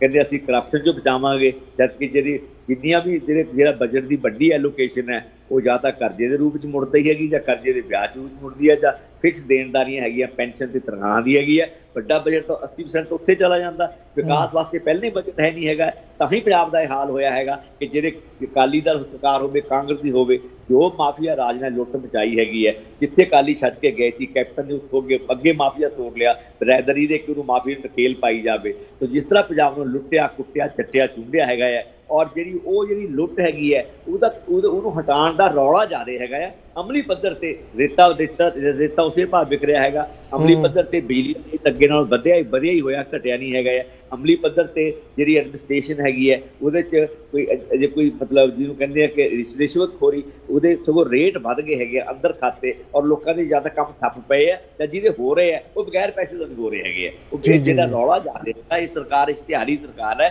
ਇਹ ਝੂਠੇ ਮਾਡਲਾਂ ਦੀ ਸਰਕਾਰ ਹੈਗੀ ਹੈ। ਇਹਦੇ ਕੋਲ ਲੋਕਾਂ ਦੇ ਵਾਸਤੇ ਲੰਮੇ ਦਾਅ ਤੋਂ ਪੰਜਾਬ ਨੂੰ ਸੰਕਟ 'ਚੋਂ ਕੱਢਣ ਵਾਸਤੇ, ਕਿਉਂਕਿ ਜਿਸ ਤਰ੍ਹਾਂ ਆਪਣਾ ਪੰਜਾਬ ਜਾ ਰਿਹਾ, ਮੈਂ ਗੱਲ ਕਰਦਾ ਹੁੰਦਾ ਕਿ ਐਂ ਤਾਂ ਹੋ ਜਾਊਗਾ ਕਿ ਅੱਜ ਤੇ 20 ਸਾਲ ਨੂੰ ਇੱਕ ਮਿੰਨੀ ਪੰਜਾਬ ਨਿਊਜ਼ੀਲੈਂਡ ਬਣ ਜਾਊ, ਇੱਕ ਮਿੰਨੀ ਪੰਜਾਬ ਆਸਟ੍ਰੇਲੀਆ ਬਣ ਜਾਊ, ਇੱਕ ਮਿੰਨੀ ਪੰਜਾਬ ਕੈਨੇਡਾ ਬਣ ਜਾਊ, ਇੱਕ ਮਿੰਨੀ ਪੰਜਾਬ ਇੰਗਲੈਂਡ ਬਣ ਜਾਊਗਾ, ਇੱਕ ਇਟਲੀ ਬਣ ਜਾਊਗਾ। ਪਰ ਜਿਸ ਪੰਜਾਬ ਅਸੀਂ ਜੰਮੇ ਹਾਂ, ਅਸੀਂ ਪਹਿਲਾਂ ਪੈਰ ਧਰਿਆ ਆਪਣਾ, ਜਿਹਦਾ ਪਾਣੀ ਪੀ ਕੇ ਅਸੀਂ ਵੱਡੇ ਹੋਏ ਹਾਂ, ਜਿਹਦੀ ਆਬੋ ਹਵਾ 'ਚ ਅਸੀਂ ਜ਼ਿੰਦਗੀ ਮਾਣੀ ਹੈਗੀ, ਸ਼ੁਰੂ ਕੀਤੀ ਹੈਗੀ ਹੈ, ਉਹ ਪੰਜਾਬ ਵਾਸਤੇ ਇੱਕ ਹੋਣ ਦਾ ਸੰਕਟ ਖੜਾ ਹੈਗਾ। ਐਡੇ ਗੰਭੀਰ ਸੰਕਟਾਂ ਦੇ ਸਨਮੁਖ ਜਿਹੜੀਆਂ ਦਰਸ਼ਨੀ ਕਾਰਵਾਈਆਂ, ਸਿੰਬੋਲਿਕ ਜਾਂ ਟੋਕਨਿਜ਼ਮ ਵਾਲੀਆਂ ਕਾਰਵਾਈਆਂ, ਇਹਦੇ ਨਾਲ ਪੰਜਾਬ ਦਾ ਕੁਛ ਨਹੀਂ ਬਣਨਾ, ਹੋਰ ਤਬਾਹੀ ਹੋਊਗੀ। ਪਿਛਲੀਆਂ ਸਰਕਾਰਾਂ ਨੇ ਐਂ ਕਹ ਲਓ 35-40 ਸਾਲ 'ਚ 3 ਲੱਖ ਕਰੋੜ 3,22,000 ਕਰੋੜ ਦਾ ਕਰਜ਼ਾ ਕੀਤਾ ਸੀ। ਇਹਨਾਂ ਨੇ ਹੁਣ ਤੱਕ ਇੱਕ ਸਾਲ 'ਚ 50,000 ਕਰੋੜ ਦਾ ਕਰਜ਼ਾ ਲੈ ਲਿਆ। 50,000 ਕਰੋੜ ਦਾ ਕਰਜ਼ਾ 50,000 ਕਰੋੜ ਦਾ ਕਰਜ਼ਾ ਚੁੱਕ ਕੇ ਤੁਸੀਂ ਗਾਂਧੀ ਵਰਗੇ ਦੀ ਬਿਜਲੀ ਦਾ ਬਿੱਲ ਵੀ ਜ਼ੀਰੋ ਆ ਰਿਹਾ ਹੈਗਾ ਹੈ। ਇਹ ਦੱਸੋ ਕਿੱਥੋਂ ਦੀ ਐਡਮਿਨਿਸਟ੍ਰੇਸ਼ਨ ਹੈ, ਕਿੱਥੋਂ ਦੀ ਬੁੱਧੀਮਤਾ ਹੈ, ਕਿੱਥੋਂ ਦੀ ਬੁੱਧੀਮਾਨੀ ਹੈ? ਜੀ what nonsense, I call it nonsense. Doctor ਸਾਹਿਬ, ਤੁਸੀਂ ਆਪਦੇ ਵਿਚਾਰ ਸਾਂਝੇ ਕੀਤੇ, ਔਰ ਫਿਕਰ ਹੈਗੇ ਬੁੱਧੀਜੀਵੀ ਵਰਗ ਦੇ ਵਿੱਚ, ਫਿਕਰ ਹੈਗਾ ਕਿ ਇੰਨਾ ਕਰਜ਼ਾ ਚੁੱਕਿਆ ਜਾ ਰਿਹਾ, ਤੇ ਪਰ ਕਈ ਬੁੱਧੀਜੀਵੀ ਵਰਗ ਇਹ ਵੀ ਕਹਿ ਰਿਹਾ ਕਿ ਕੁਝ 1000 ਕਰੋੜ ਵਾਪਸ ਵੀ ਦੇ ਦਿੱਤਾ। ਚਲੋ ਆਪਾਂ ਉਹ ਆંકੜਿਆਂ 'ਚ ਨਹੀਂ ਪੈਂਦੇ, ਨੰਬਰਸ 'ਚ ਨਹੀਂ ਪੈਂਦੇ ਆਪਾਂ, ਪਰ ਮੈਨੂੰ ਇੱਕ ਗੱਲ ਦੱਸੋ ਡਾਕਟਰ ਸਾਹਿਬ, 2 ਜ਼ਿਮਨੀ ਚੋਣਾਂ ਦਾ ਸਾਹਮਣਾ ਕਰ ਲਿਆ ਇਸ ਪੰਜਾਬ ਦੀ ਆਮ ਆਦਮੀ ਪਾਰਟੀ ਸਰਕਾਰ ਨੇ। ਇੱਕ ਜਿਹੜੀ ਸੰਗਰੂਰ ਦੀ ਸੀਗੀ, ਉਹ ਤੁਹਾਡੇ ਗੁਆਂਢ 'ਚ ਸੀਗੀ, ਉਦੋਂ ਇੱਕ ਡਿਫਰੈਂਟ ਤਰ੍ਹਾਂ ਦੀ ਲਹਿਰ ਚੱਲੀ, ਆਪਾਂ ਉਹਨੂੰ ਛੱਡ ਦਿੰਦੇ ਹਾਂ। ਪਰ ਹੁਣ ਜਿਹੜੀ ਜ਼ਿਮਨੀ ਚੋਣ ਜਲੰਧਰ ਦੀ ਹੈ, ਇਸ ਦੇ ਵਿੱਚ ਤੁਸੀਂ ਕੀ ਦੇਖ ਰਹੇ ਹੋ ਕਿ ਆਮ ਆਦਮੀ ਪਾਰਟੀ, ਕਿਉਂਕਿ 92 ਸੀਟਾਂ ਦਾ ਮੈਂਡੇਟ ਸੀਗਾ ਡਾਕਟਰ ਸਾਹਿਬ ਜਦੋਂ ਵਿਧਾਨ ਸਭਾ ਦਾ ਇਲੈਕਸ਼ਨ ਆਇਆ, ਤੇ ਹੁਣ ਜਿਹੜਾ ਹੈਗਾ ਆਪਣਾ ਜਲੰਧਰ ਵਾਲੀ ਸੀਟ ਦੇ ਉੱਤੇ ਜਿਹੜਾ ਕੀ ਉਹ 92 ਸੀਟਾਂ ਦਾ ਮੈਂਡੇਟ ਤੋਂ ਬਾਅਦ ਸੰਗਰੂਰ ਵਾਲੀ ਸੀਟ ਜਿਹੜੀ ਲੂਜ਼ ਕਰਨਾ ਤੇ ਹੁਣ ਜਲੰਧਰ ਵਾਲੀ, ਇਹਦੇ ਵਿੱਚ ਆਪਦੀ ਸਾਖ ਬਚਾ ਪਾਊਗੀ ਆਮ ਆਦਮੀ ਪਾਰਟੀ? ਕੀ ਲੱਗਦਾ ਤੁਹਾਨੂੰ? ਦੇਖੋ ਮੁਸ਼ਕਲ ਲੱਗ ਰਿਹਾ ਹੈਗਾ ਆ, ਕਿਉਂਕਿ ਕੁਝ ਇੰਡੀਸਸ ਹੁੰਦੇ ਆ, ਕੁਝ ਇਸ਼ਾਰੇ ਹੁੰਦੇ ਆ। ਸੰਗਰੂਰ ਦੀ ਸੀਟ ਨੇ ਸਿੱਧ ਕਰ ਦਿੱਤਾ ਕਿ ਲੋਕੀ ਜਿਹੜੀ ਮੌਜੂਦਾ ਨਿਜ਼ਾਮ, ਮੌਜੂਦਾ ਸਰਕਾਰ ਹੈ, ਇਹਦੇ ਕੋਲ ਸੰਤੁਸ਼ਟ ਨਹੀਂ ਹੈਗੇ। ਔਰ ਸੰਗਰੂਰ ਤਾਂ ਇਹਨਾਂ ਦਾ ਕਹਿੰਦੇ ਸੀ ਗੜ੍ਹ ਸੀਗਾ, ਮਤਲਬ ਪਾਰਟੀ ਪੈਦਾ ਹੋਈ, ਭਗਵੰਤ ਮਾਨ 2 ਵਾਰ MP ਬਣੇ ਨੇ, ਮਾੜੀਆਂ ਹਾਲਤ 19 'ਚ ਵੀ MP ਬਣੇ ਨੇ, ਚੁਣੇ ਗਏ ਨੇ, ਤੇ ਜੇ ਉੱਥੇ ਸੀਟ ਹਾਰੀ ਹੈਗੀ ਹੈ ਔਰ ਸਿਰਫ 4 ਮਹੀਨੇ ਅਜੇ ਇੰਨਾ ਸਰਕਾਰ ਦੇ ਖਿਲਾਫ ਜਿਹੜੀ ਐਂਟੀ ਇਨਕੰਬੈਂਸੀ ਸੀਗੀ ਉਹ ਵੀ ਉਦੋਂ ਹੈ ਨਹੀਂ ਸੀਗੀ। ਸਰਕਾਰ ਚੜ੍ਹਤ ਦੇ ਦੌਰ ਦੇ ਵਿੱਚ ਸੀਗੀ, ਸਰਕਾਰ ਨਵੇਂ ਐਲਾਨ ਕਰ ਰਹੀ ਸੀਗੀ, ਪਰ ਜੇ ਉਸ ਛੋਟੇ ਜਿਹੇ ਅਰਸੇ ਦੌਰਾਨ ਵੀ ਜੇ ਉਹ ਸਰਕਾਰ ਨੂੰ ਹਾਰ ਦਾ ਮੂੰਹ ਦੇਖਣਾ ਪਿਆ ਤਾਂ ਜਲੰਧਰ ਦੀ ਸੀਟ ਆਉਣ ਤੱਕ ਤਾਂ ਲਤੀਫਪੁਰਾ ਪਿੰਡ ਦਾ ਕਿਹੜਾ ਕਾਂਡ ਹੈਗਾ ਉਹ, ਤੇ ਜੋ ਹੋਰ ਪੰਜਾਬ ਜੋ ਇਹਨਾਂ ਨੇ ਮਤਲਬ ਅੰਮ੍ਰਿਤਪਾਲ ਦੇ ਨਾਲ ਜੋੜ ਕੇ ਜੋ ਇੱਕ ਮਿਸਮੈਨੇਜਮੈਂਟ ਕੀਤੀ ਹੈਗੀ ਹੈ, ਜਾਂ ਜਿਸ ਤਰ੍ਹਾਂ ਅਕਾਲ ਤਖਤ ਨਾਲ ਸਿੱਧਾ ਇੱਕ ਸਿਆਸੀ ਲੀਡਰ ਦੇ ਤੌਰ ਤੇ ਅਕਾਲ ਤਖਤ ਜਥੇਦਾਰ ਚੰਗਾ ਮਾੜਾ ਹੈ ਜੋ ਵੀ ਆਪਣੀ ਸੀਟ ਤੇ ਉਹ ਹੈਗੇ ਹੈ, ਤੇ ਉਹਨਾਂ ਦਾ ਸਤਿਕਾਰ ਸਿੱਖ ਪੰਥ ਵਿੱਚ ਬਣਿਆ ਹੋਇਆ। ਜਦ ਤੱਕ ਕੋਈ ਇਹਦਾ ਹੋਰ ਆਲਟਰਨੇਟਿਵ ਨਹੀਂ ਲੱਭਦਾ, ਹੋਰ ਇਹਦਾ ਬਦਲ ਨਹੀਂ ਲੱਭਦਾ ਹੈਗਾ, ਤਾਂ ਉਹੀ ਅਕਾਲ ਤਖਤ ਜਥੇਦਾਰ ਨੇ। ਜਿਸ ਤਰ੍ਹਾਂ ਉਹਨਾਂ ਨੇ ਮੱਥਾ ਡਾਇਆ ਹੈਗਾ ਹੈ, ਜਾਂ ਜਿਸ ਤਰ੍ਹਾਂ ਧਰਪਕੜ ਕੀਤੀ ਹੈ, ਜਿਸ ਤਰ੍ਹਾਂ NSA ਲੱਗਿਆ, ਅੰਮ੍ਰਿਤਪਾਲ ਤੋਂ ਇਲਾਵਾ ਹੋਰ ਬਹੁਤ ਬੱਚੇ ਗ੍ਰਿਫਤਾਰ ਕੀਤੇ ਹੈਗੇ ਔਰ ਡਿਬਰੂਗੜ੍ਹ ਭੇਜਤੇ, ਅਸਾਮ ਵਿੱਚ ਭੇਜਤੇ ਹੈਗੇ ਆ। ਔਰ ਉਹ ਸਾਰਾ ਕੁਝ ਕਹੋ ਤੁਸੀਂ ਇਕੱਲਾ BJP ਦੀ ਕਾਰਸਤਾਨੀ ਹੈ।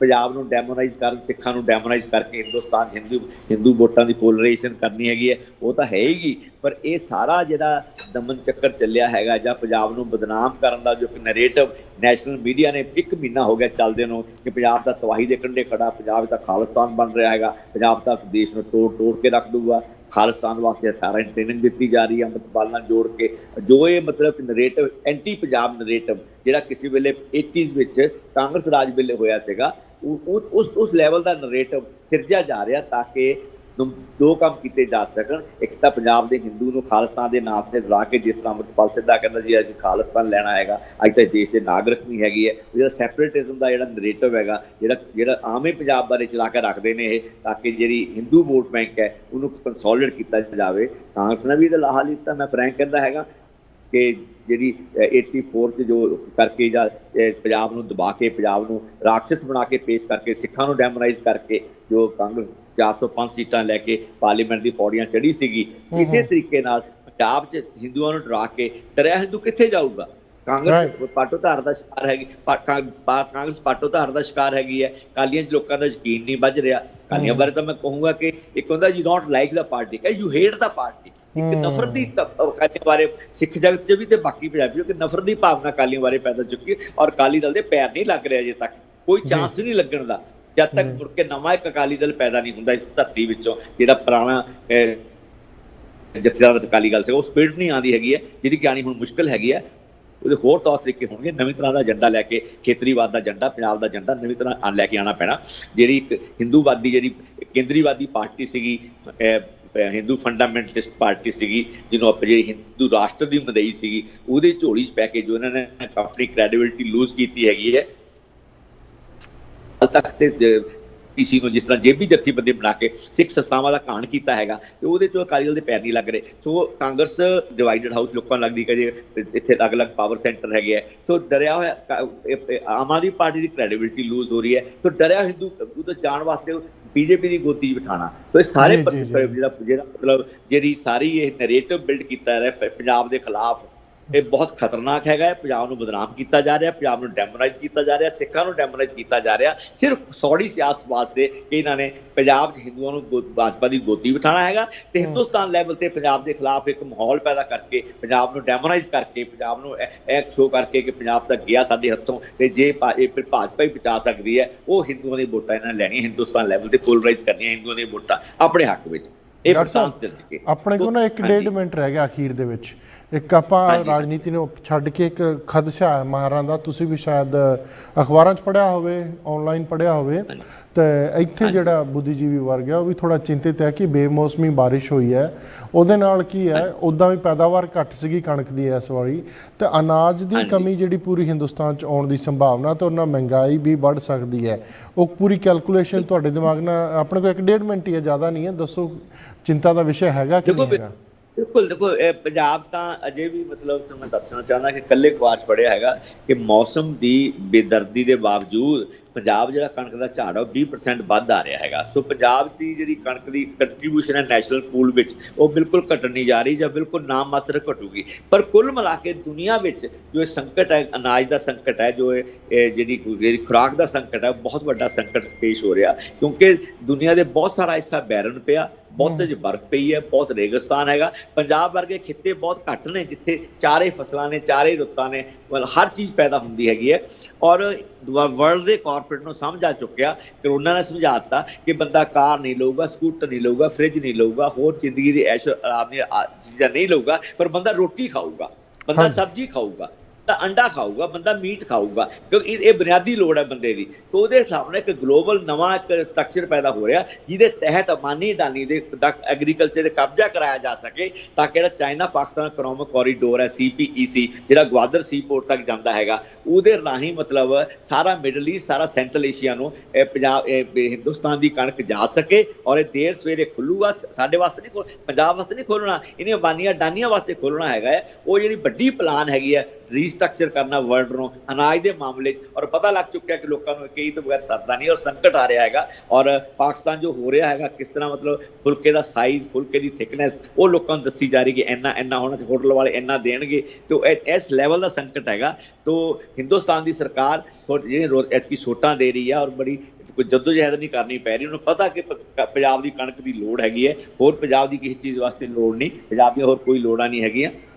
ਜੀ ਡਾਕਟਰ ਸਾਹਿਬ, ਕੁਐਸਚਨ ਹੋਰ ਬਹੁਤ ਸੀ, ਤੁਹਾਨੂੰ ਵੀ ਕੱਲ੍ਹ ਲਗਾਤਾਰ ਜਾਰੀ ਨੇ ਕੁਐਸਚਨ ਜਿਹੜੇ ਸਾਡੇ ਉਹ ਸੀਗੇ ਪੰਜਾਬੀ ਯੂਨੀਵਰਸਿਟੀ ਨੂੰ ਲੈ ਕੇ ਵੀ ਹੋਰ ਬਹੁਤ ਸੀਗੇ, ਪਰ ਵਕਤ ਇਜਾਜ਼ਤ ਨਹੀਂ ਦੇ ਰਿਹਾ। ਡਾਕਟਰ ਸਾਹਿਬ, ਤੁਸੀਂ ਅਰਲੀ ਮਾਰਨਿੰਗ ਸਾਡੇ ਲਈ ਟਾਈਮ ਕੱਢਿਆ, ਬਹੁਤ ਮਸ਼ਗੂਲ ਆ, ਔਰ 3-4 ਮੁੱਦਿਆਂ ਤੇ ਤੁਹਾਨੂੰ ਫਿਰ ਦਰਸ਼ਕਾਂ ਦੇ ਰੂਬਰੂ ਛੇਤੀ ਕਰਾਂਗੇ। ਅੱਜ ਤੁਸੀਂ ਟਾਈਮ ਕੱਢਿਆ, ਬਹੁਤ ਬਹੁਤ ਧੰਨਵਾਦ ਤੁਹਾਡਾ।